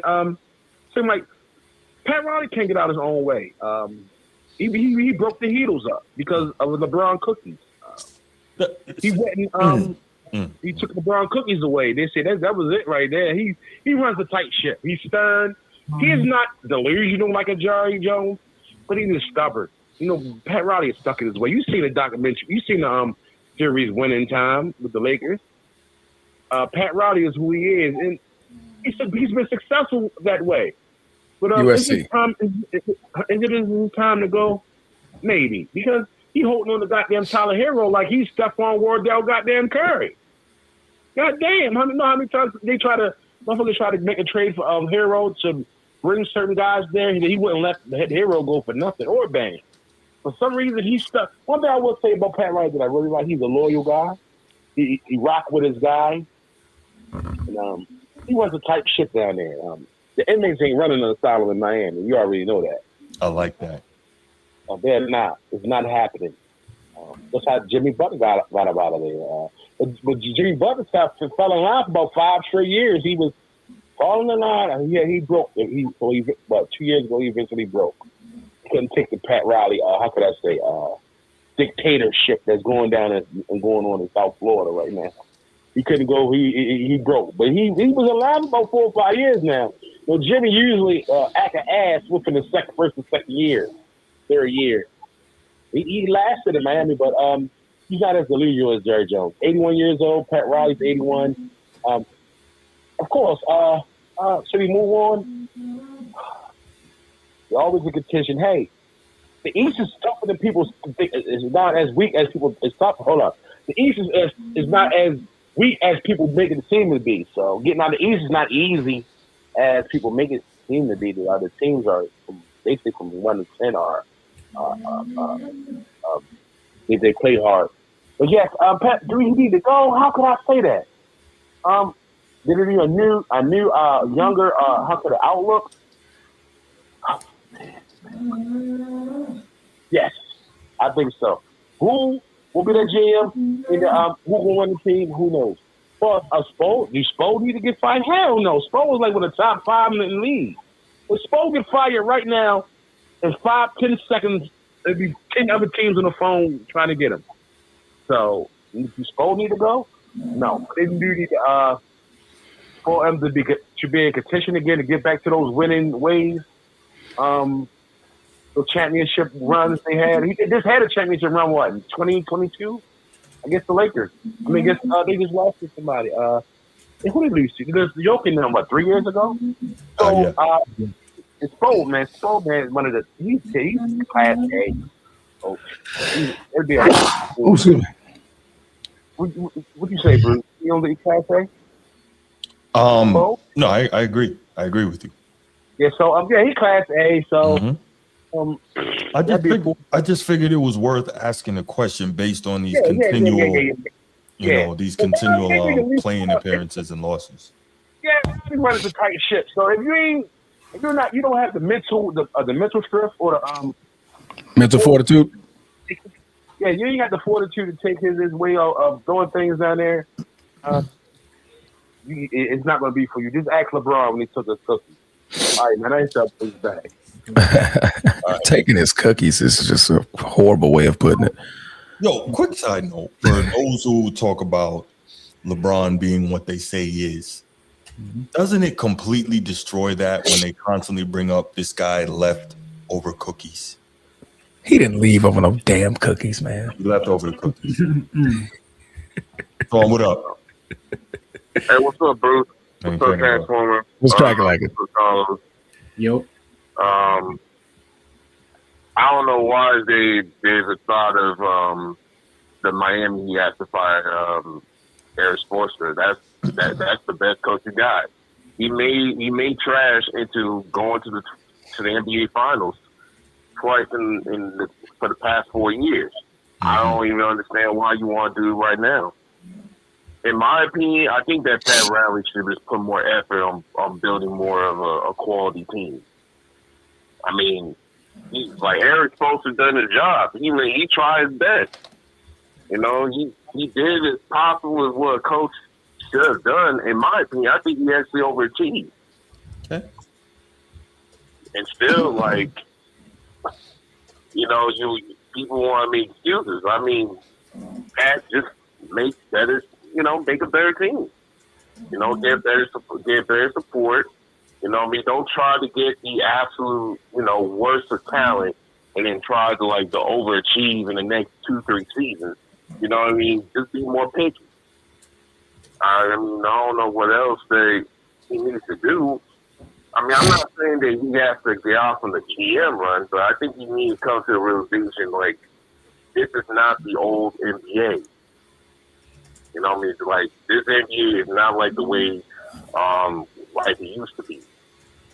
I mean, you could try. I mean, you could still try, but I think we need to let go of some habits.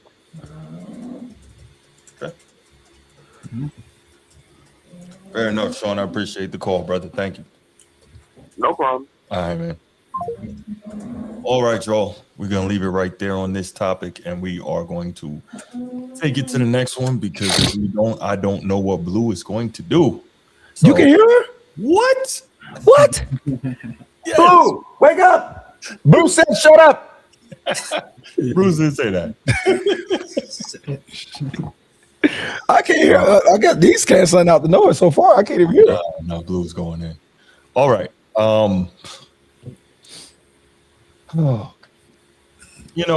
Mind you, guys, I don't even know what this is about, so this is news to me too. Okay, so all right, so here's the deal.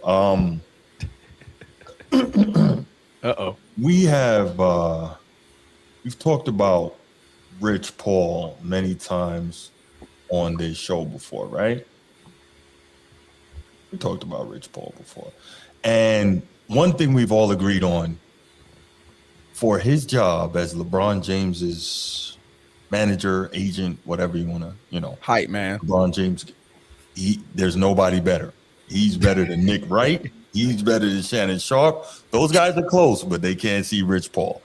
And the stuff that Rich Paul says, I have dismantled this guy time and time again, and he just keeps coming back. It's like,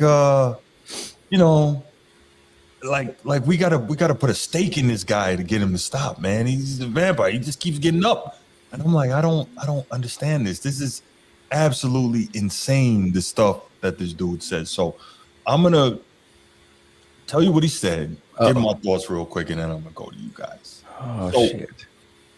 Recently, I guess it was in an article. Rich Paul is attributed. The following quote is attributed to Rich Paul. Quote: LeBron has always played better with less.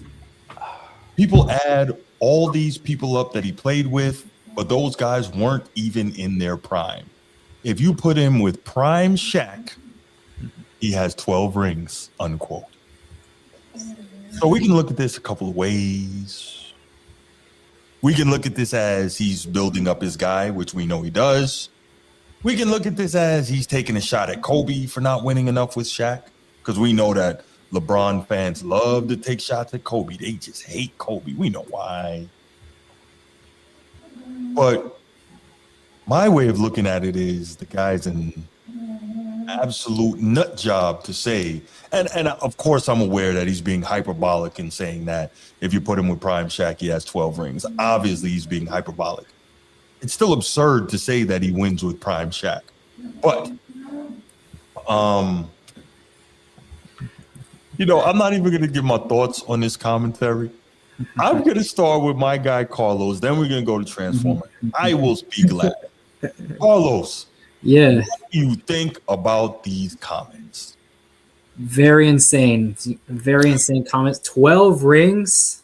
12? That's just insane to me. Like, from my perspective, I feel like it's disrespecting Kobe because, as you guys know, Kobe won 3 rings. Unboxing my stuff.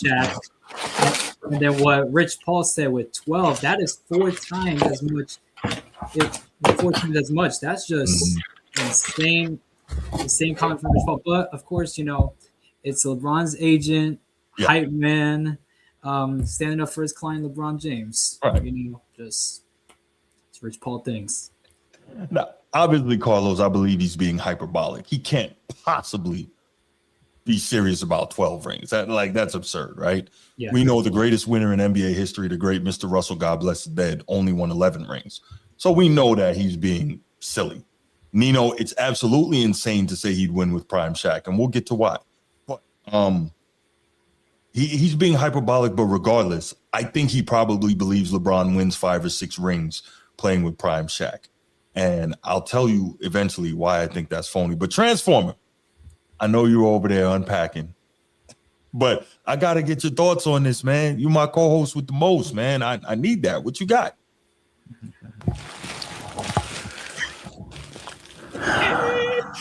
Yeah, let me hear you defend this. Go ahead. I'm going to mute myself. Go ahead. Rich Paul. I'm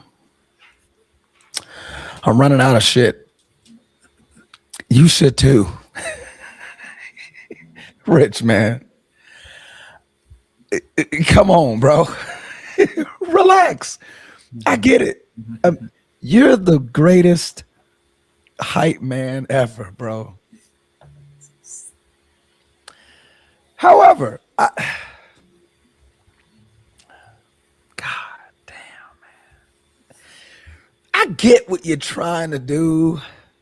It's just don't do it. If that's okay, Rich. Mr. Rich Paul, the players that you're naming, right? I mean, I think I'm starting to recollect what he may be talking about because it's the whole stat that he's played with the most all-stars and superstars, and yeah, I get it. Half of them were past their prime.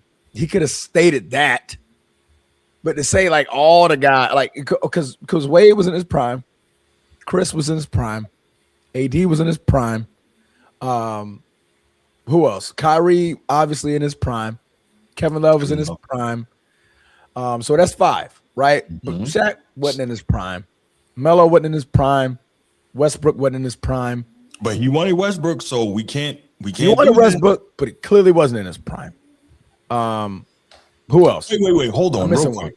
We can say Westbrook wasn't in his prime, but he averaged a triple-double the year prior. But we Not know 2 that years, was 3 years, 4 years prior. But the Bruce, year prior. Go ahead, Transform. Man, you know that was not legit. I'm just we discussed this. The whole Steven Adams boxing out everybody just so Westbrook can get the triple-double. This was Washington Westbrook. And I understand, but just physically being able to average a triple-double, right? He Good could have player. been that far out of his prime. Derrick Rose, that's another one. I forgot about Derrick Rose. Dwayne Wade, part 2. If you want to count that again. Was in his prime, and that was an all-star. He was in his prime. Antoine James, when in Cleveland, the first stint in Cleveland. Yes. First stint in Cleveland. Larry Hughes was in his prime, led the league in steals the year before, and was a 20-point per game scorer. Yeah. But so I'm not saying he's a superstar. I'm not saying that. What I'm saying is that was a quality player. We got to stop this. Not quality, but we're talking about the it guys. Okay. Yeah, we got to stop. And I'm not talking about you, Rich Paul, talking about LeBron has always played better with less. Really? Okay. As far as his play, well, then he got a point there. If he's talking about solely LeBron played better with less, statistically, he's right.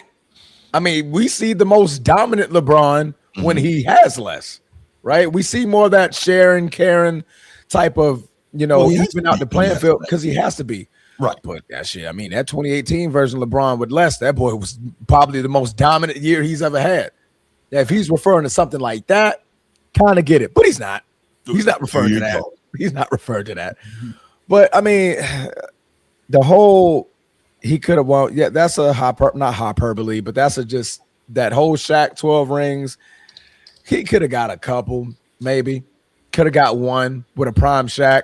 In the way that he can facilitate the rock, but I've run out of things, Rich. I've run out. My brain wasn't prepared for this. Oh, I'm prepared for it. Oh shit! Here we go. Your turn. No, I'm not even gonna go ahead. What I'm saying is, first of all, and I'm 100% adamant about this. LeBron could not win one championship with a prime Shaq. He can't win. Well, obviously we don't know for sure. The reason I can say that, LeBron, especially when Shaq was in his prime, was that even if LeBron wasn't in the league yet when Shaq was at his absolute peak prime. But if we take that Shaq, let's say we move it forward 4 years so that young LeBron could play with him. That LeBron did not have a reliable jump shot. LeBron didn't have a reliable jump shot for a very long time. LeBron had to get everything going downhill. And where was Shaq? He was in the post. Every time LeBron played with a quality post player, what did he do to them? You can bring up Anton Jameson. There you go. Anton Jameson, right? Quality post player, get out of here, go shoot threes. Zydrunas Ilgauskas, outstanding post players, get out of here, go shoot threes. Remember, that dude was an all-star prior to LeBron's arrival. So we can't say, LeBron made him better. He was an all-star prior to that. So LeBron pushed him out, hang out, shoot long J's, shoot threes. Okay, cool. Chris Bosh, excellent post player in Toronto. LeBron, get out of here, shoot threes. I can only play if I'm LeBron a certain way. I must get downhill. He does not play well with low post bigs. So for him for Rich Paul to say, and remember, by the way, Rich Paul is the same guy that told us people who critique LeBron don't have the knowledge to talk about basketball. Rich Paul out here saying this foolishness. Has he not been watching his guy for the last 2.5 decades? Right? Has he not? So I say this to say, and we'll take your call, Chief, because I want to hear what you mean when you say that's not true. I can't wait to hear from you on this. But LeBron does not play well with low post bigs. He just doesn't. Those guys have to move for him to get downhill and get to the basket. So it's not even a fit for him to play with a prime Shaq, right? And part of the reason Kobe was so outstanding playing with a prime Shaq is because Kobe was dominant in the mid-range, right? Mid-range, high post, while Shaq dominated the low post. That's not LeBron's game. That's which LeBron? We talking about just strictly first stint LeBron? Or we talking? Well, we're talking prime Shaq. The only way, maybe that 2018 LeBron that you talk about a lot, maybe that one would definitely win multiple with Shaq. I don't see it. Also, here's the other problem, right?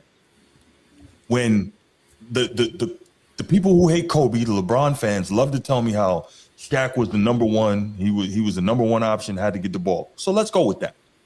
What's LeBron gonna do? He's not gonna just come down and give it to Shaq in the post every time.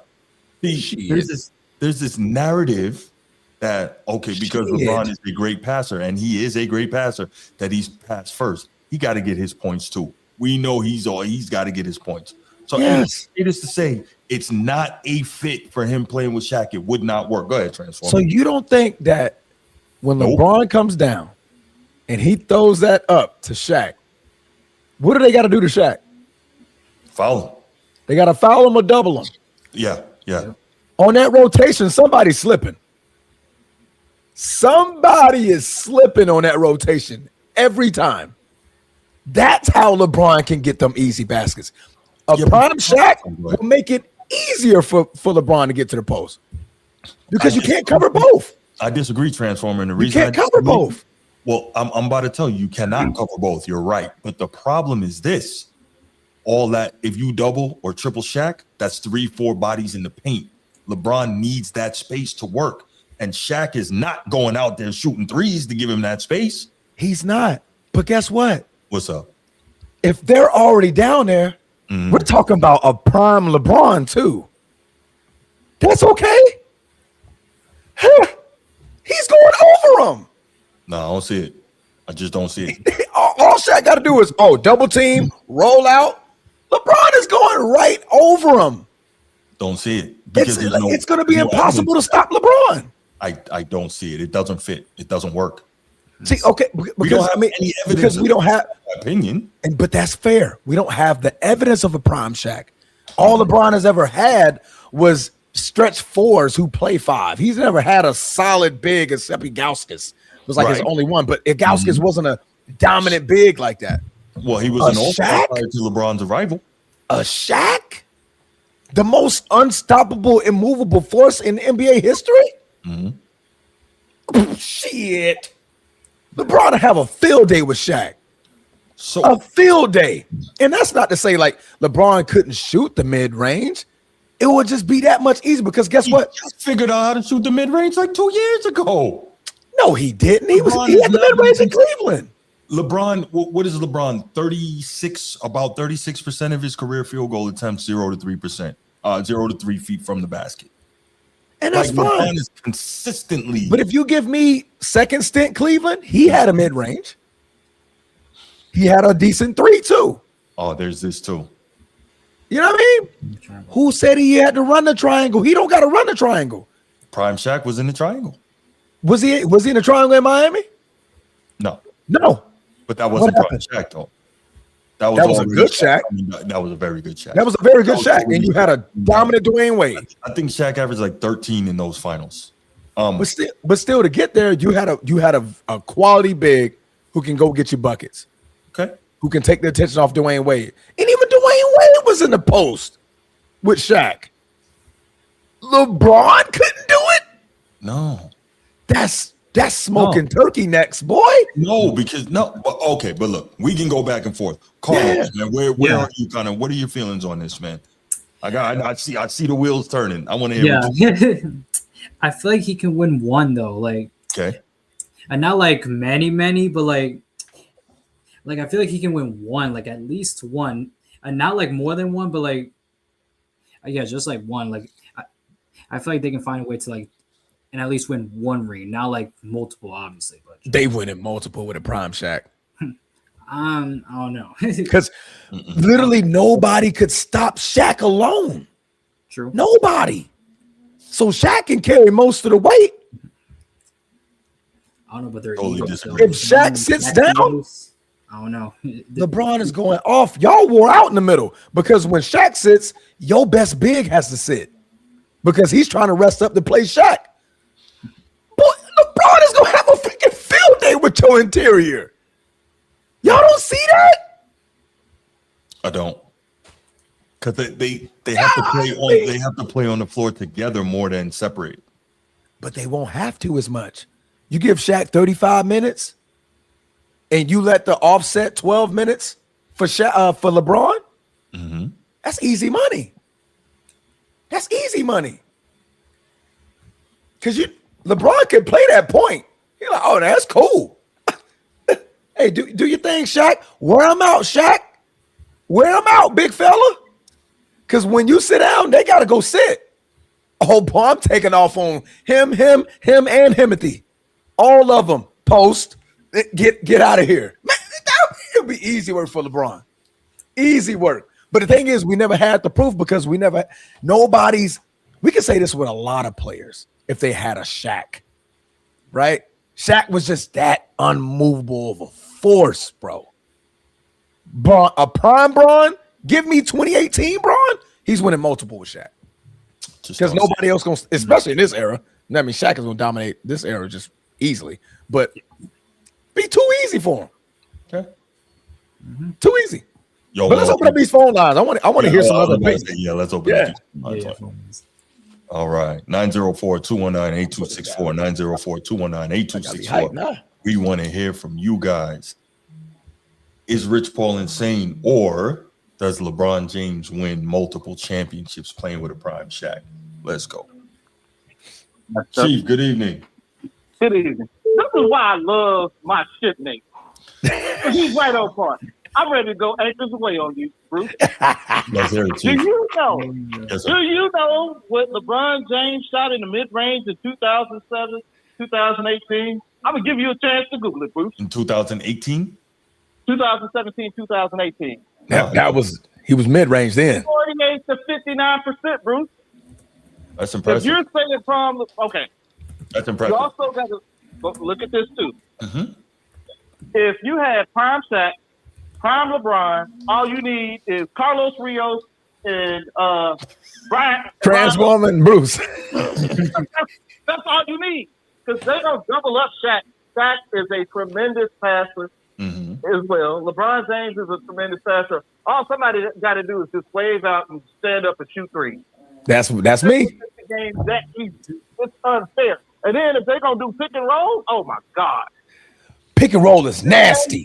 Yeah, but Shaq's Shaq who can bounce the ball and run. Shaq's never really been a real pick and roll guy, though, as I remember. Well, he would be one with LeBron. All he got to do is run. All LeBron got to do is run. Second would be, now, all you got to do, but you got to have the corresponding pieces. That's what you're not thinking about, Bruce. Yeah. If you got guys who can hit open shots, man, it would be barbecue chicken all day long. They'd be licking each other's fingers. Now, I'm going to give you this. When I said 42%, 42%. 10 to 16 I got 42%. I got 48. Okay. I'm on. But you got to 15 to 18. Yeah, 15 to 25. 10 to 16, that's mid-range, right? Right. Okay. So I got like 48 to 49%. 42% from the mid-range is good. That's still really good. So what I'm saying to you, Bruce, is you also got to look at the corresponding pieces too. Oh, they got to get guys who could. You got to get, if you get the roster part with those guys. And then and we also talking about when LeBron James played defense, when he was serious and Shaq serious about defense. That's tough. You can do that. Carlos Rios could start hitting jump shots all day. They just had Carlos. Carlos just go out there free and hit open shot. Yeah, I mean, it sounds good, Chief. It really does. I don't see it, man. To be fair, we will never see it. But I'm putting that in 2K. Yeah, right. Now I'm saying they can win 3 to 5. The reason why now they ain't winning no 12 because Shaq ain't gonna stay healthy that long. Right. Well, I mean, we know that was hyperbolic. Obviously, no one believes he was serious about 12. And I'm not saying this to disregard Kobe. Okay. But LeBron James did win with Anthony Davis. AD is the center. And that dude stayed hurt all the time. So, Chief, let me interrupt you. Here's the difference, though. Okay. We know that AD is not a true low post center. So that's different. But that year, high post, mid post, 3-point guy. Yeah, but he had Dwight Howard. He had JaVale McGee. He could feed the post. He could feed the big guy. You got to remember, he led the league that year. LeBron led the league in assists.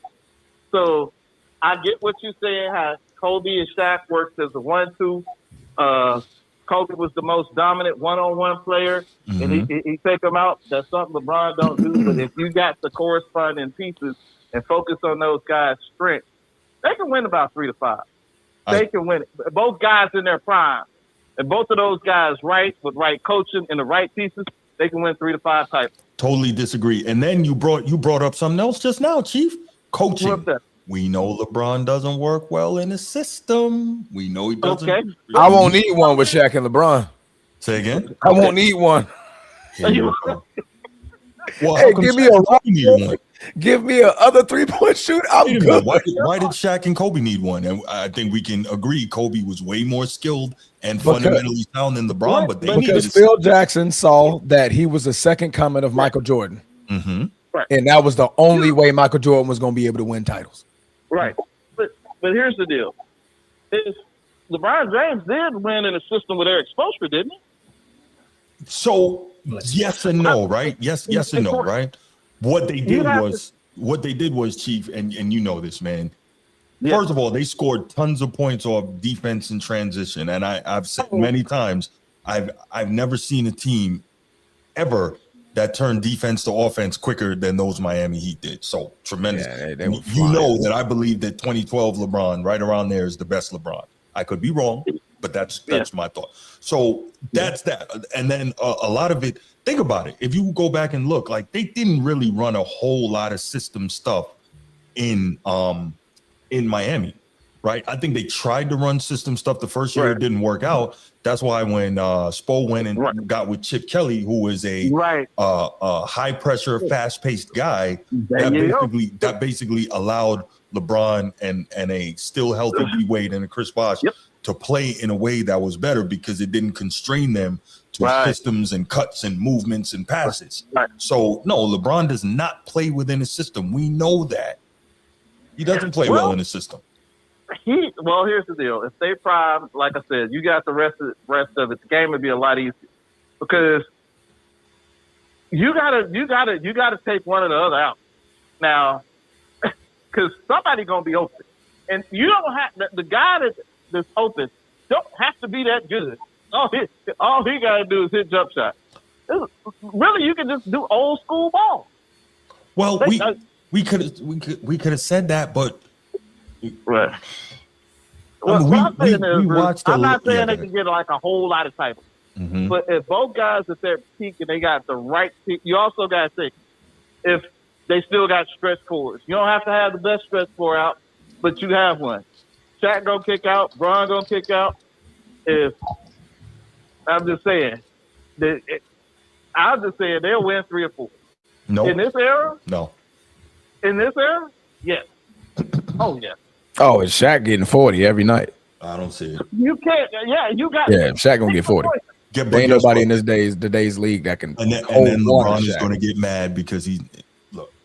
All right, I don't see it, Chief. I see it. I guess Navy guys can just see things other guys can't see. I'm not saying this is just be all time. I'm not saying this is Bruce. You gotta understand what I'm saying. They could probably win 3 or 4 with both guys in their titles, but you also have to look at the team getting constructed right and the defensive anchor. That's a huge part roster. If you get those elite shooters, perimeter defenders, and a big or a mobile 4, they can win 3 to 5. They had all that in Miami and only won 2. They had all that. They ain't had no prime Shaq though. Okay, they didn't. Okay. We talking about prime Shaq, bro. They had his production though. From who? From D Wade and Chris Bosh. No, we're talking about prime Shaq. That ain't prime Shaq. That ain't prime Shaq, bro. That ain't prime. Dude, okay. Have you forgotten? Go back and watch 2000 to 2004. Right. I've seen this man literally take out that Shaq took out Tim Duncan and David Robinson at the same time. There's nothing you can do. He was the most unstoppable force at that time. 3 finals and final MVPs in the row. I get it. You got that man in your top. You got him there, Bruce. This is your guy. Listen, I'm not disrespecting Shaq. I got love for Shaq. It doesn't fit. Oh, you disrespecting other guy. I'm not disrespecting any guy. I'm saying it does not work. I'm not disrespecting anybody. But Chief, man, we gotta let you go, man. Nino's trying to get in here, man. I appreciate the call, though. Yes, sir. All right, let me ask you this. What you got, brother? if it was a king, No, well, we're not doing that. We're not doing that. Woodage did that in the chat. I don't even want Dream on the same team with LeBron. Don't do that. No. How many rings is LeBron and Dream getting, Bruce? No. How many rings? I don't even know because Dream ain't playing with him. I don't want to see. Oh, we can do this hyperbole. We can't do this. We can't do I yours. didn't bring up the topic. Rich Paul brought up the topic. I didn't. Carlos, Yo, young warrior, how you doing? doing well. Man, you got to get your boy, man. Get your boy. Get your boy. Hey, all I know is I've seen it. Okay. All right, brother. Have a good one. Right. All right. Chief. Great call from Chief. Nino, I see you trying to call in. Nino, call us back. Definitely want to hear from you. Transform, I don't know what's up with your brother, man. What do you do now? This dude in the chat talking about cook him, Chief. Like, why is this dude obsessed with seeing me get cooked? Because y'all battle like husband and wife all the time. Yeah, he too big because I be bodying this dude. Pause. All right. Nino, what's good, man? What's good? Damn, that was crazy. Well, I call it a brain take to this thing, right? What you got, Nino? Mm-hmm. People gonna look at. I knew they was when they seen it, they was gonna say that he took a shot at Kobe, or either that it had to be that. So if he's looking at it from a Kobe aspect of it, he's wrong because he's not wrong, but he's wrong. People looking at it that way because if Kobe played with a prime Shaq, he would have, you say maybe 12, but I'm gonna say realistically, 8 rings, 7. Y'all do know when Kobe got Shaq. Kobe didn't play till 99. Like when he played. By 04, Shaq wasn't really priming. When he got that injury, like 04 against Detroit, okay, well 04 he was still. I give that his last prime year. So you telling me if Shaq is now because this turned to a Shaq debate because I think who's done forgot who Shaq was. I never forgot. I know how great Shaq is. We'll give him 98 to 2003 Shaq, prime Shaq. If they was like the same age, Shaq and Kobe got 8 rings. And I don't even think I'm joking. I mean, Kobe stated it. He was like, bro, if you was to stay in shape, bro, we could have went 7, 8. Okay. I just needed you. Real quick, Nino, I just thought you said if they were the same age. So do you think that Shaq and Kobe could have beat Dream and Clyde? Where I don't know about that Clyde business. No, I'm just it's not about Clyde. I'm just saying beat that Rockets team because we saw that Rockets team sweep Shaq and Penny was that dude at that time. So I'm just was that dude. Not that small Shaq. I need 2000, 2001 Shaq. Give me the Lakers. That Shaq was a beast. Yeah. That's a different Shaq. That's what I watched. Yeah, you can't get me with that, Bruce. I need the locomotive Shaq. Shaq too. He did in that game, but that wasn't the same Shaq. That wasn't the Shaq we talking about. We talking about Shaq 350. Listen, we never seen. We talking about what he did to Mutombo. Yeah, but right. Here goes the problem, though, and I know this isn't really a topic. I think Dream would run that Shaq all over the place. He'd get that Shaq problems running him up and down. But didn't David Robinson try to do the same thing? Well, by that time, David Robinson wasn't the guy though. By that time, so. That's where the other context come in. It because if it's the first year Kobe 16, 17 point foul Kobe and Bron, the younger guys. But what if it's 2002 Kobe doing?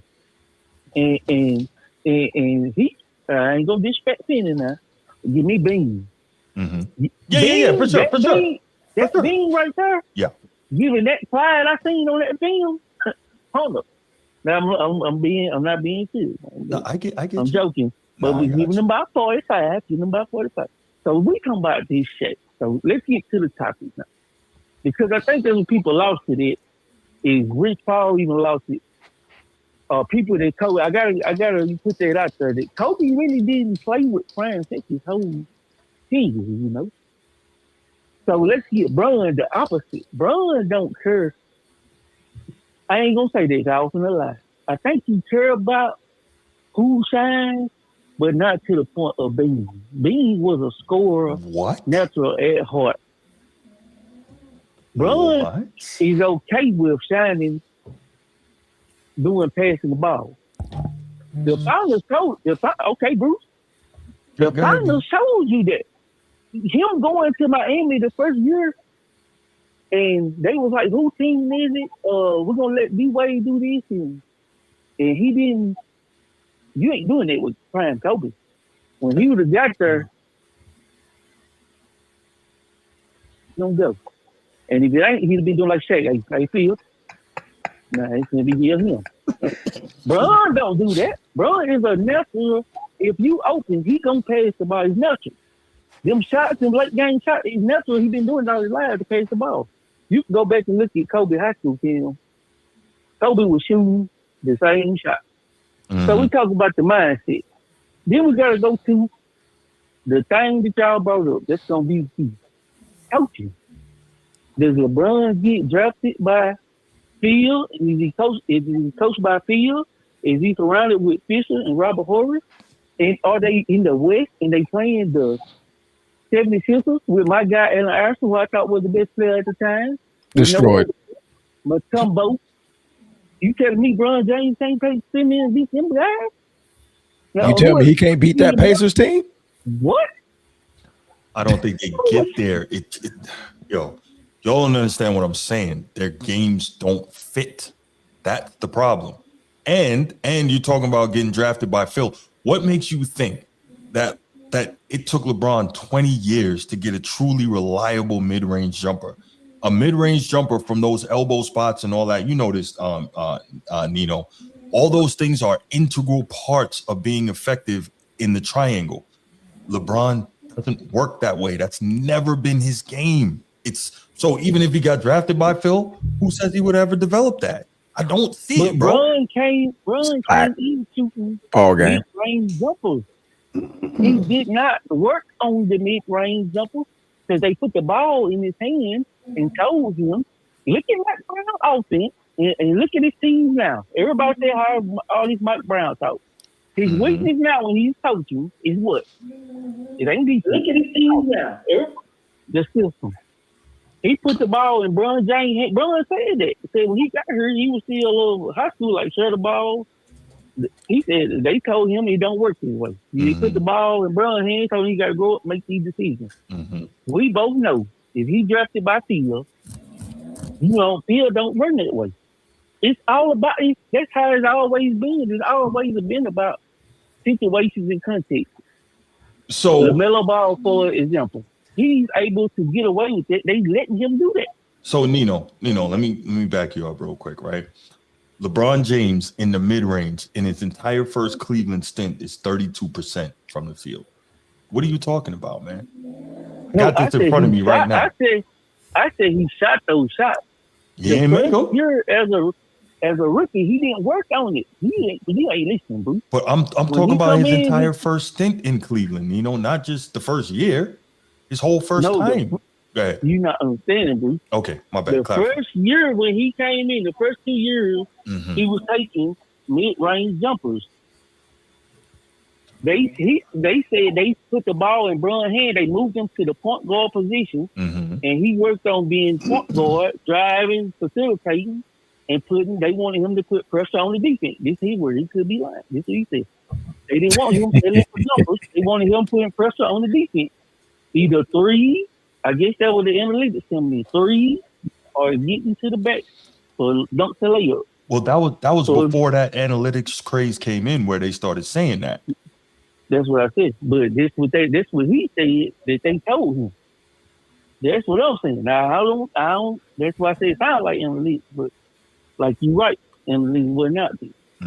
This is what he said they told him. Now, early. And if you look at the way he played shooting guard the first year. The second year, he played point guard, ball in his hand all the time. You make the decision. But that because you play point guard doesn't mean you can't make mid-range. Like, how is that an excuse for being a poor mid-range shooter because you run point? Huh? Come on, Nino, stop, man. Listen, I know that's your guy, man. Y'all got to chill with all this making excuses for this cat all the time, man. I didn't say he was a good mid-range shooter. I don't even know what we talking about mid-range. You saying he got to be a good mid-range shooter? Because I'm saying mid-range and are you calling me again? That's weird. Hello? Yeah, I'm hearing you. That's weird. Your phone is calling me again. Okay. Or I don't know. Maybe I missed whatever. Anyway, the point is, no, it's not. It's the fact that that's integral to playing in a system, especially with a dominant big. And that's never really been his game. Has he had some years where he was good at that? Yes. But that's never really been his game, is what I'm saying. You saying that I think you saying that Bron's don't play the same way. That's what you saying. He ain't gonna be able to play the same way. He has a ball or dribble. Well, we can only look at what we've seen for the last 23 years. That's my whole point. We can't assume he's gonna play differently because he's got Shaq. We can only look at what we've seen. So Rich Paul saying if he played with Shaq, he'd have all these rings. Again, I understand 12 is hyperbolic. I'm not saying I believe that Rich Paul believes he'd get 12 rings. I understand it's hyperbolic. The point I'm trying to make is that Rich Paul is being absurd, disingenuous, and flat out dishonest by saying LeBron will win all these rings, as if we have not seen the difficulty he has playing with low post big. But Nino, I gotta let you go, man. We've been getting a couple more calls, right? So I gotta let you go, brother. Thank you for that, man. I appreciate you. Baltimore Bruce and Coach T, I see y'all. We'll take your calls and then we'll keep it moving.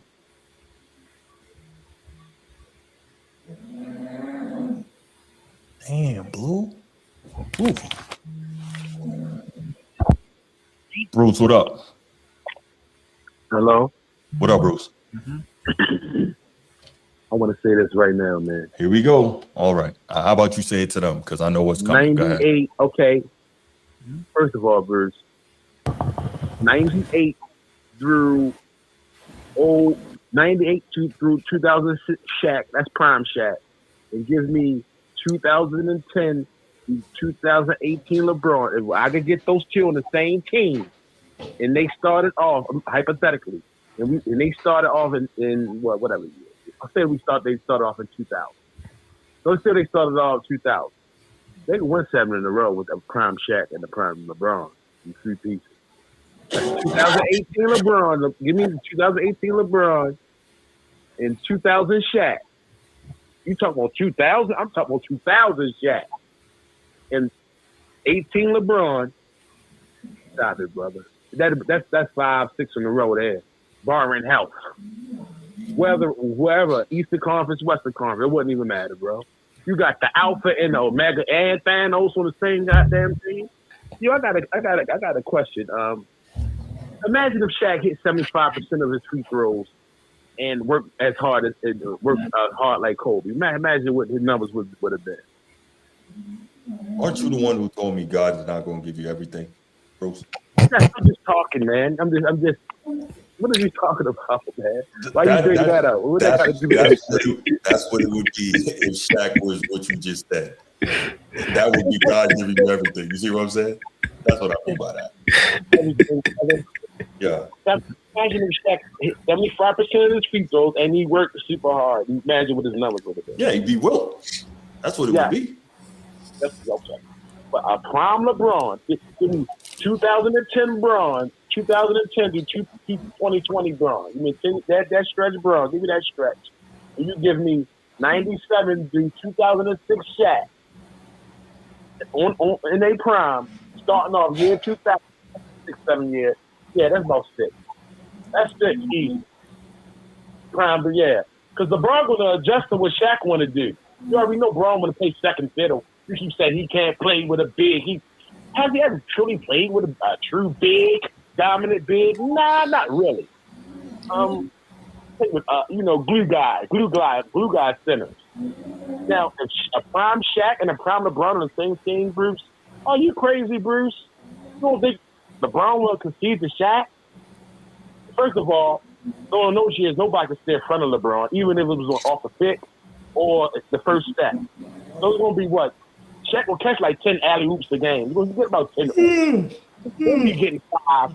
You think Wemby getting 5 hoops? Imagine how many hoops Shaq could get with the prime Bron with the ball in his hand. Man, stop this, brother. Easy 7 in a row. I get what Chris Paul was saying. 12, no. He just talking basketball, bull crap, homeboy talk. Yeah, man. Yeah, that's easy 7, brother. Yeah. Prime, LeBron, Prime Shaq. They give me a few pieces. Somebody coming off the bench. Yeah. Braun Health. Easy. That probably one of the most dominant teams ever. Like, that will be a true dynasty there. Yeah. Now, my question is y'all swapping Kobe? Are y'all swapping Kobe out to Cleveland? Do you think Kobe could do the same thing in Cleveland LeBron did, Bruce? Which is nothing? Do you think Kobe could go to Cleveland and do the same thing LeBron did in Cleveland? Huh? I'm just saying. Who? Any? When Kobe go to Cleveland to put up those numbers, and I hear you talking about he ain't had no reliable jumper. Yeah, he didn't. What was Cleveland winning percentage during those years, that first stint in Cleveland? I thought that's the only thing that matters to me. What was Cleveland winning percentage? Oh, yeah, he shot 32% from the field. Yeah, he did. What was Cleveland's winning percentage? Pull that up. I bet you we'll talk about that, would you, Brucey? Huh? Yeah, man. The end of it all, yeah. For the topic, yeah, Rich Paul, yeah, Shaq, that win about that, brother. And I hit y'all boys back.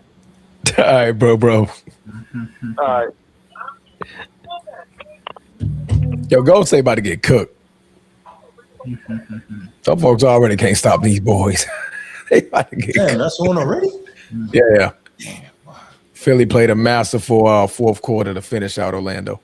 All right, let's go ahead and let's get this last topic in so we can go watch this game, y'all. Because I want to definitely sit back in the recliner and watch that.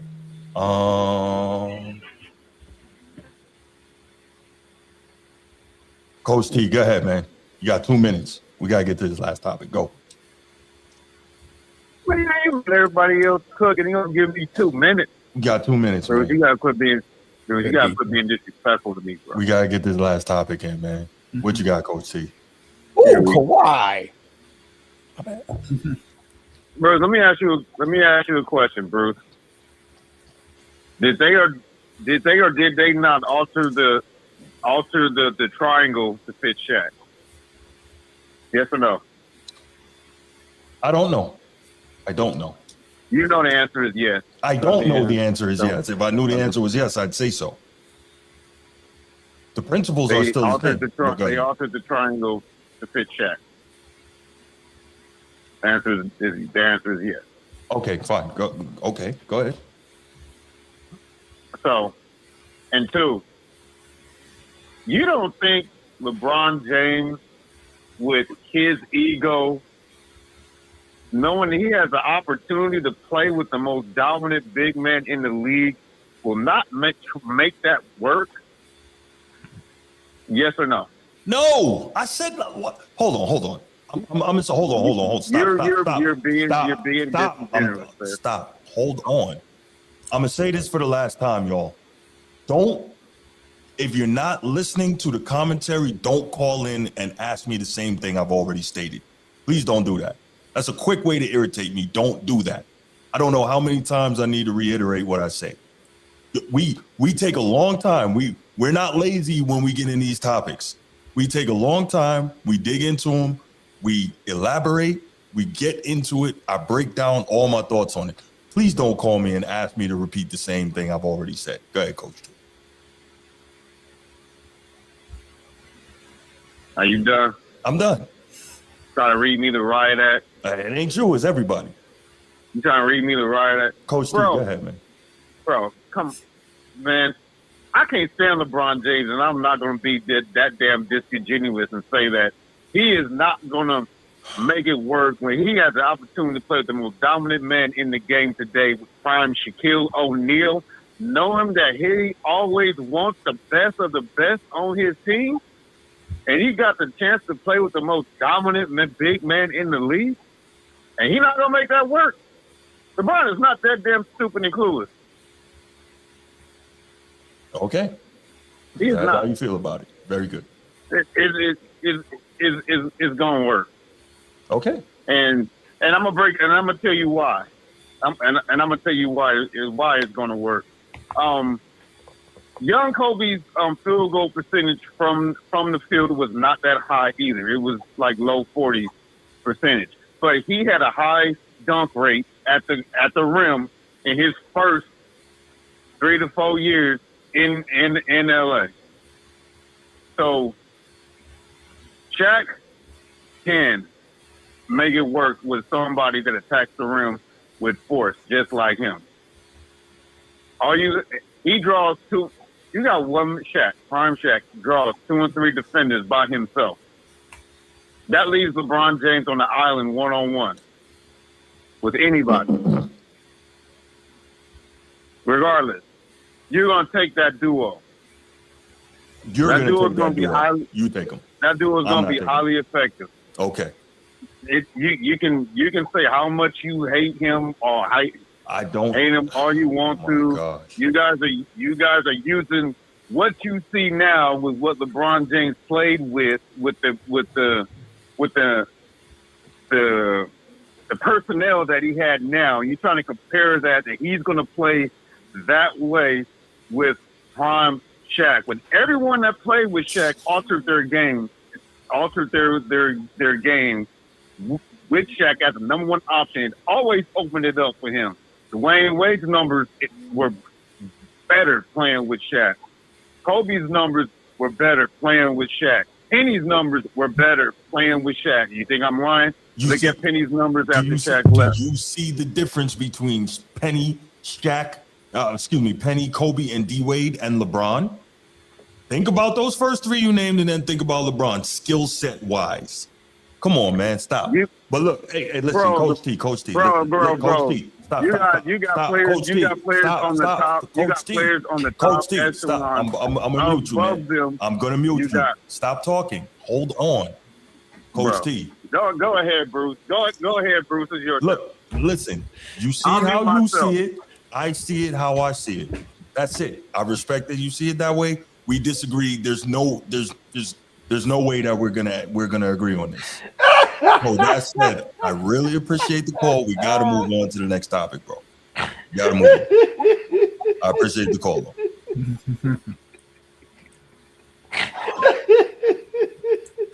Transformer, what's wrong with you, man?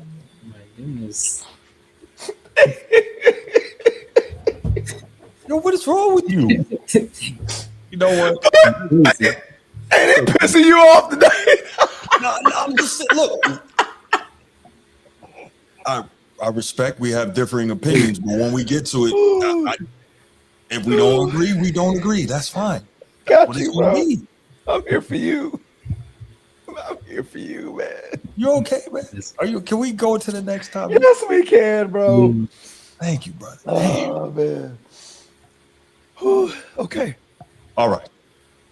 Last one, guys. Last one, then we can go enjoy this Clippers Warriors. Oh, it is an extension of LeBron talk? Oh, we're fucked. I didn't do it. We are screwed. No. So, all right. So here's the deal, right? We know this GOAT debate is never gonna stop. People feel how they feel about it. Cool. But this one is really interesting to me, right? Because we keep hearing if LeBron does this, he's the GOAT. If LeBron does that, he's the GOAT. LeBron did this, that made him the GOAT. LeBron did that made him the GOAT. These are the things that we hear. Am I right? Yeah. For instance, I'm going to give a quick example. LeBron became all-time leading scorer. That made him the GOAT. Funny how the same LeBron fans who say that never called Kareem the GOAT when he was all-time leading scorer and had more titles and more rebounds and so on, more blocks, whatever. Cool, but he was never the GOAT. But LeBron does it, and all of a sudden, LeBron is the GOAT. Okay, LeBron comes back from down 1-3. You know, LeBron tells us he's the GOAT. That one right there made me the greatest of all time.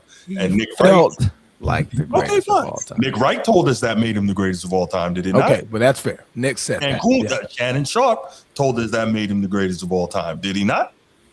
There's lots of people that say that made him the greatest of all time, right? So we keep hearing LeBron does this, LeBron does that makes him the GOAT. Now, Kendrick Perkins on First Take recently, earlier this week, like 2 days ago, had some commentary as well about what is going to make LeBron the GOAT. So let's just play this real quick and then we'll go for it.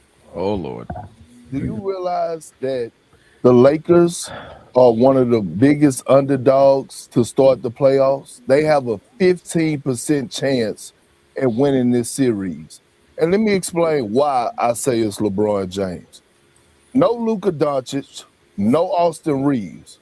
If a 41-year-old LeBron James in the head-to-head matchup with Kevin Durant comes out and pulls off this victory and comes out victorious in this series, I don't want to hear a damn thing anymore about the GOAT conversation. The GOAT conversation will be officially over. I don't want to hear from Stephen A.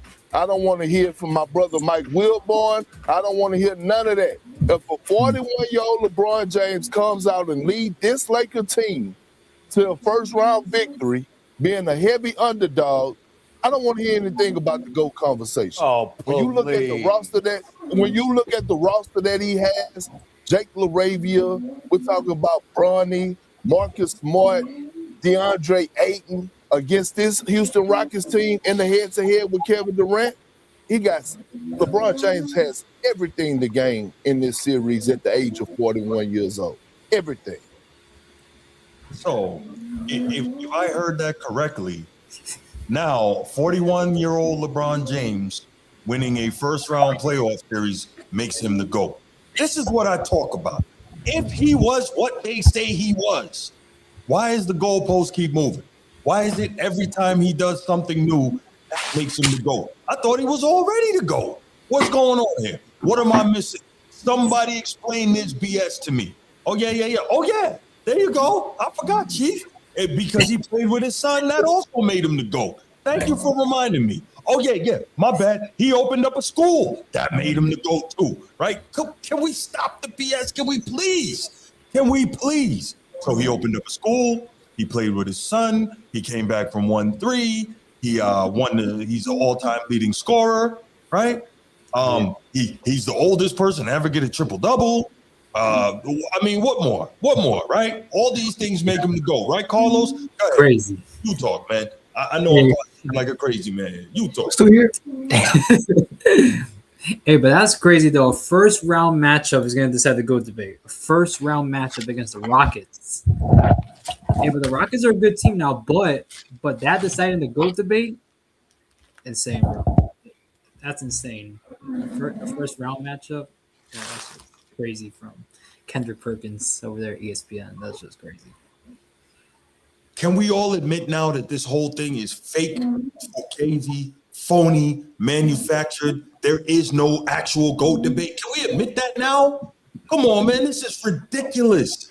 And yes, K Soprano, Jalen Rose has a school. Guess what? David Robinson also has a school, but they're not the GOAT, are they?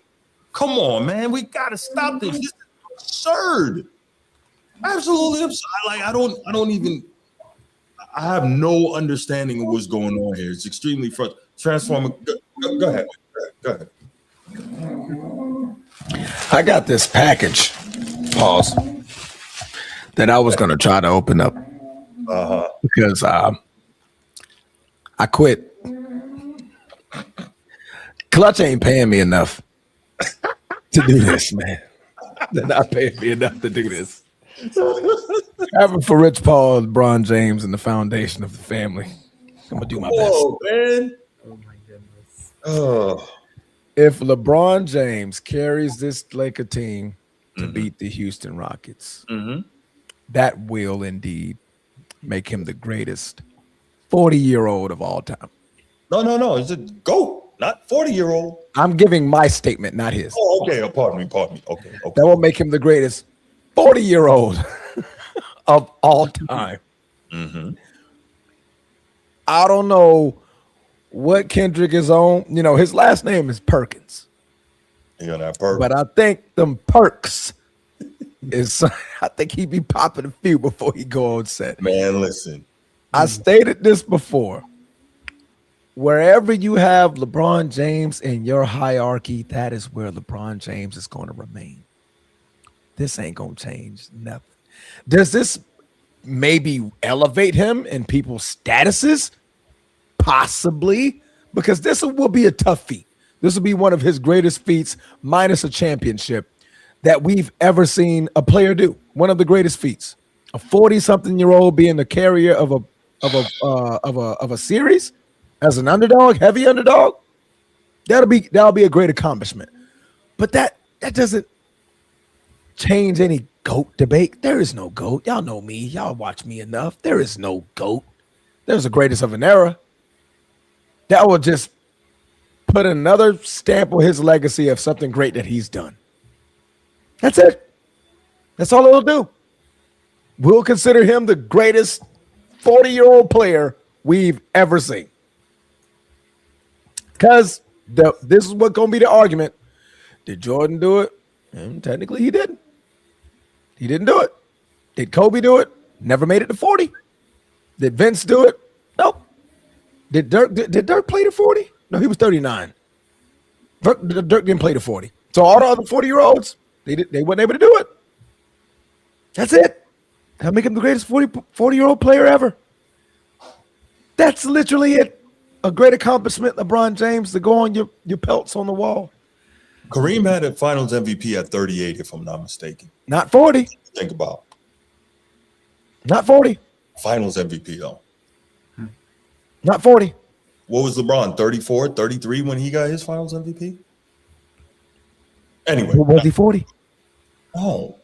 But he won't be a Finals MVP at 41, and he was not one at 40. So, he wasn't one at 38 either. Look, the point I'm trying to make, Transformer, Team Nurse, what up? Team Nurse, what's up?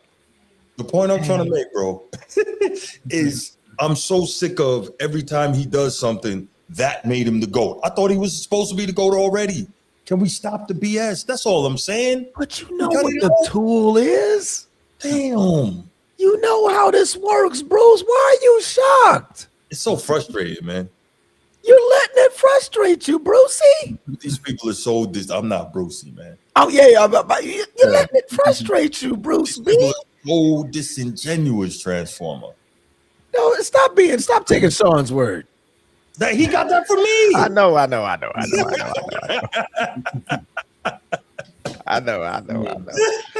But that's all it does, man. Yeah. I mean, Carlos, man, say something, bro. It's insane, bro.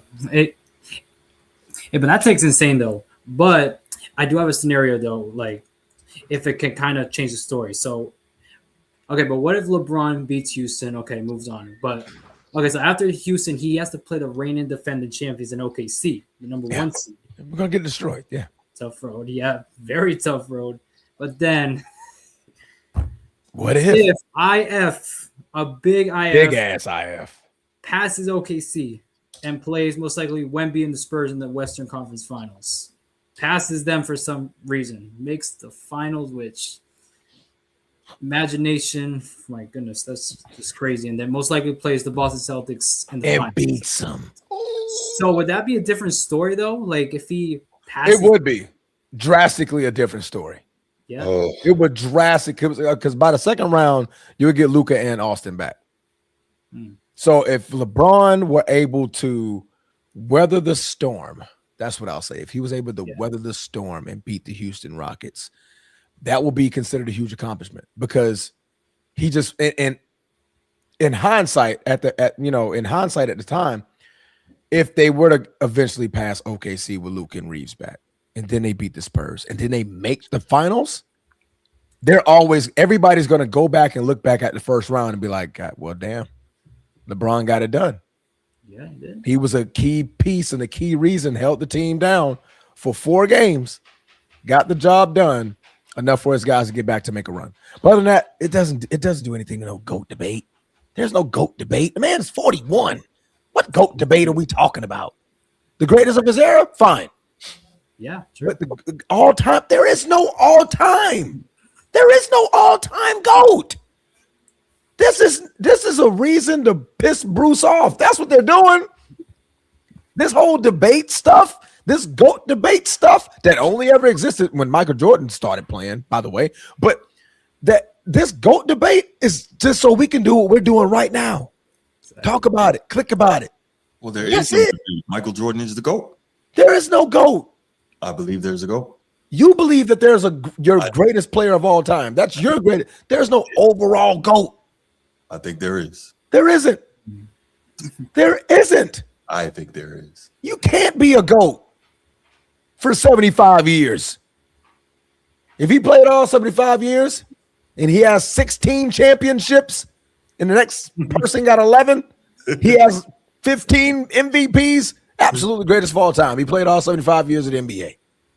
But he didn't. He played 15, which is only, leaves 60 years of the NBA to go. I'll say if Wilt was over 500 in the finals, he would be the GOAT. I can say that. That would be a tough. That's tough. The only problem he's 2-4 in the finals. Yeah. If he was 3-3 or 4-2, he's the GOAT. And then you got Big Bill over there with 11. Yeah, Mr. Russell, man. You know what I mean? But there's no true GOAT, man. There isn't. All right. Well. There isn't. Jordan had one of the, and there was some luck on the side of him, had one of the greatest streaks ever. The luck of health. That's what I meant. About the luck of health. What luck? Yeah, the luck of health. Okay. Scotty and all them boys, they stayed healthy. But that doesn't make him the GOAT. I'm sorry. Nobody's the GOAT. All right. There isn't. Are we done? Yeah, let's open up the phone lines. Let's take a couple here. You guys got 90 seconds. I'm shortening it up to 2 minutes. You guys got 90 seconds. State your piece. All night. Yeah. 904-219-8264. 904-219-8264.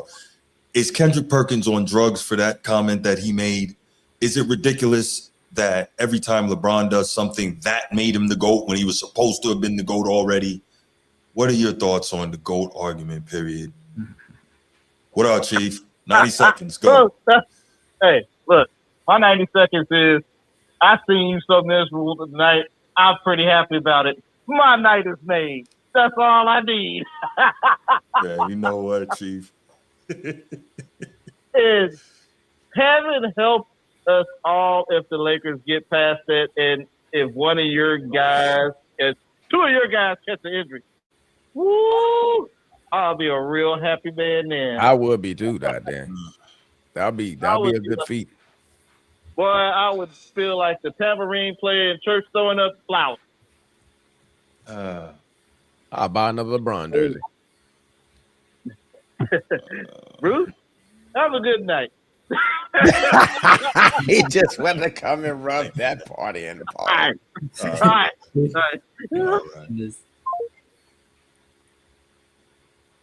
I like that. See, Chief listens to this when you know you're a chief in the Navy. Yeah, for sure. You follow the instructions. Right. Didn't even make it to 60 seconds. I got my point. I got it out of there. Right. How can I help you, dog? Hello, Sam. That's Travis. New co-host. Yo. What it do, big bro? What's happening, baby? What's going on? Bruce, so is this really why are you letting Kendrick Perkins getting you roused up, bro? Really? He did. I mean, it's unnecessary. Just like I'm pretty sure Nick Wright had you riled up when he had said his top 10 shooting guards all that too, didn't he? I didn't even hear it, and the fact that you said that makes me not want to. Did he say top 10? Nick Wright had a list about top 10 shooting guards, and he left Steph Curry out, and he ranked it SGA ahead of Chris Paul. He had Chris Paul in there, but anyway. How is Chris Paul on the shooting guard list? Yeah, how is he? He's always played point. It's shooting guard and point guard. Oh, so guard list. Yeah, and he left Steph Curry out. No, he put Steph Curry 4. Wait, I think you sure? Yeah, Michael Jordan, Magic Johnson's. Oh, all-time guards. All-time guards was the thing, not all-time shooting guards. So I said, I think he left, and a lot of people got in their feelings about it. I mean, it's a clickbait, just like when Kendrick Perkins doing clickbait. So it ain't clickbait, man. It's clutch bait, man. These dudes getting their checks, and they gotta, Okay. Anyway, That's all, man. I know it's 90 seconds. I've been busy because I was gonna call in and talk about the play-in game. I guess your next time you have a show will be Sunday. Talk about it. But yeah, that now Bruce, I know we are. I gotta get off the phone. Can I ask something real quick? Hurry up. Okay. Now, what we see from pronounce that kid name from Portland. What's his name? Danny Avija. Yeah, I know he Washington let him go. They didn't know he was gonna be this good. Correct. With that being said, when we see what's going on with Portland, what is that gonna do with Dame? What you think? Not a clue. I hadn't even thought about it yet, but that's a great topic. Okay, we'll have to think about that. I appreciate it though. All right, brothers, man. Y'all have a good one, B. I love you, man. Love you too. Good job. I do the playback, and Bruce, man, let it go, bro. Yeah, you be you, Ed dog.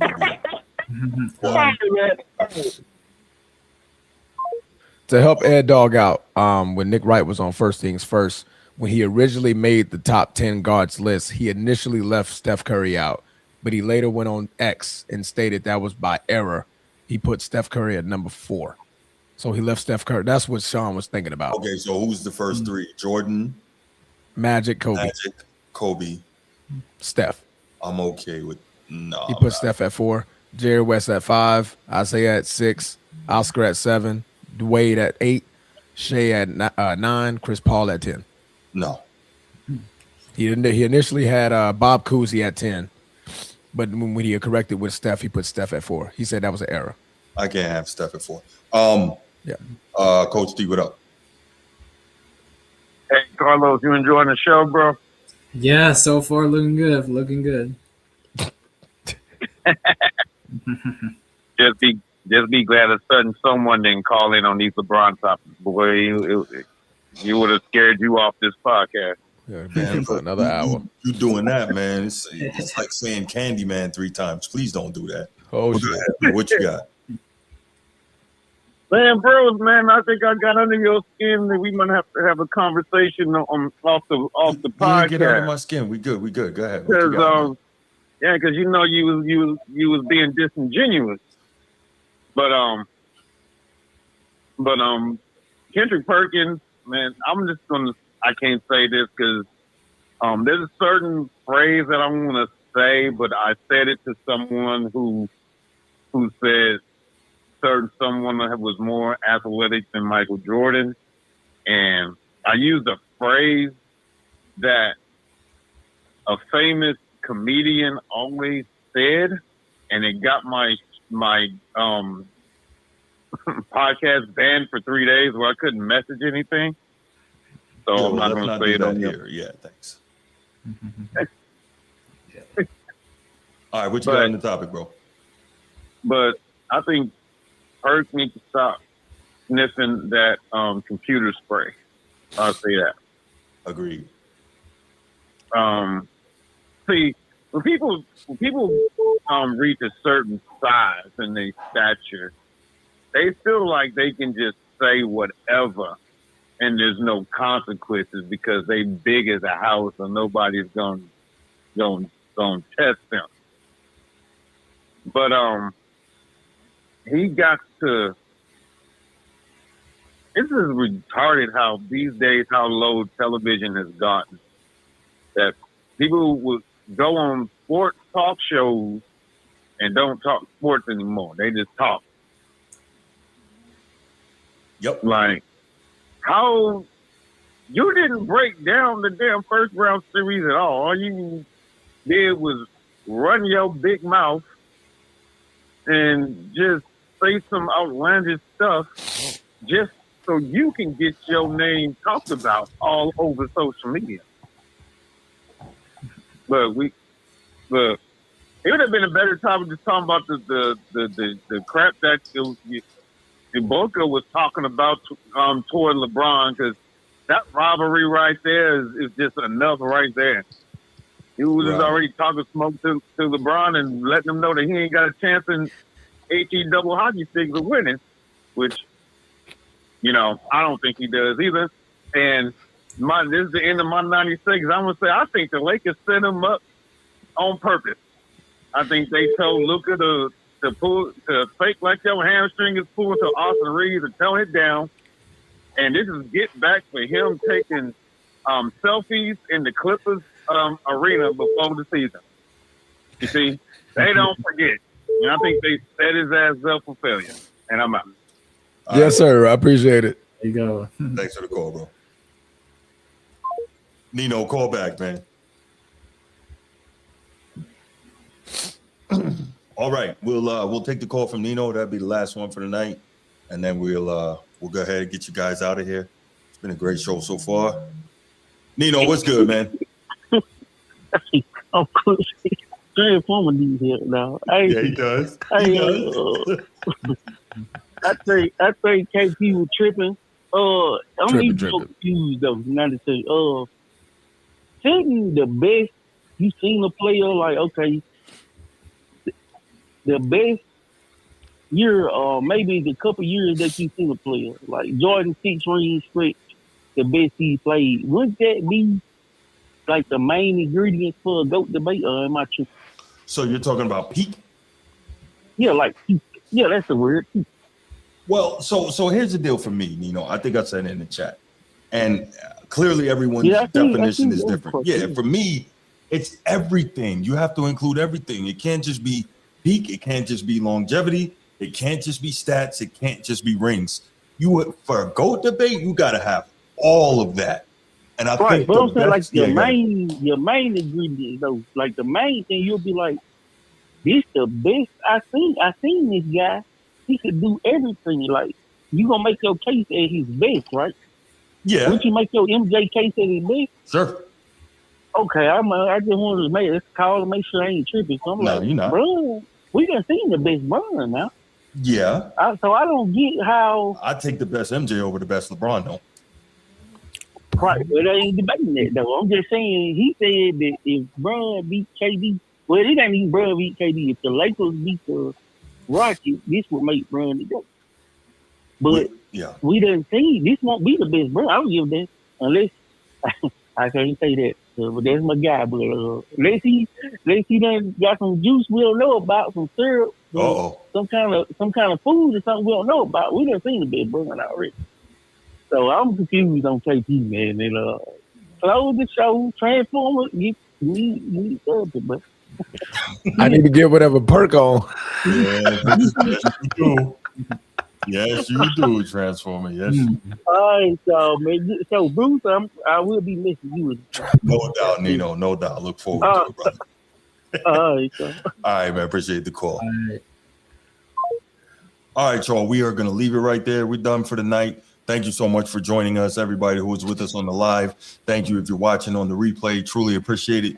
Appreciate all the love. Appreciate the support. And again, shout out to our newest member of the channel, Red Wolf 31. Joining. And look forward to it. Got to get some members only content coming out pretty soon here. But again, thank you. Remember, if you watch a show like this, we know that you talk sports with the peoples. Share the show with them. We need that. Our goal is to make 10,000 subscribers by the end of the year. Let's get it. We can do it with your help. Thank you so much. Have a great night, and we out. Peace.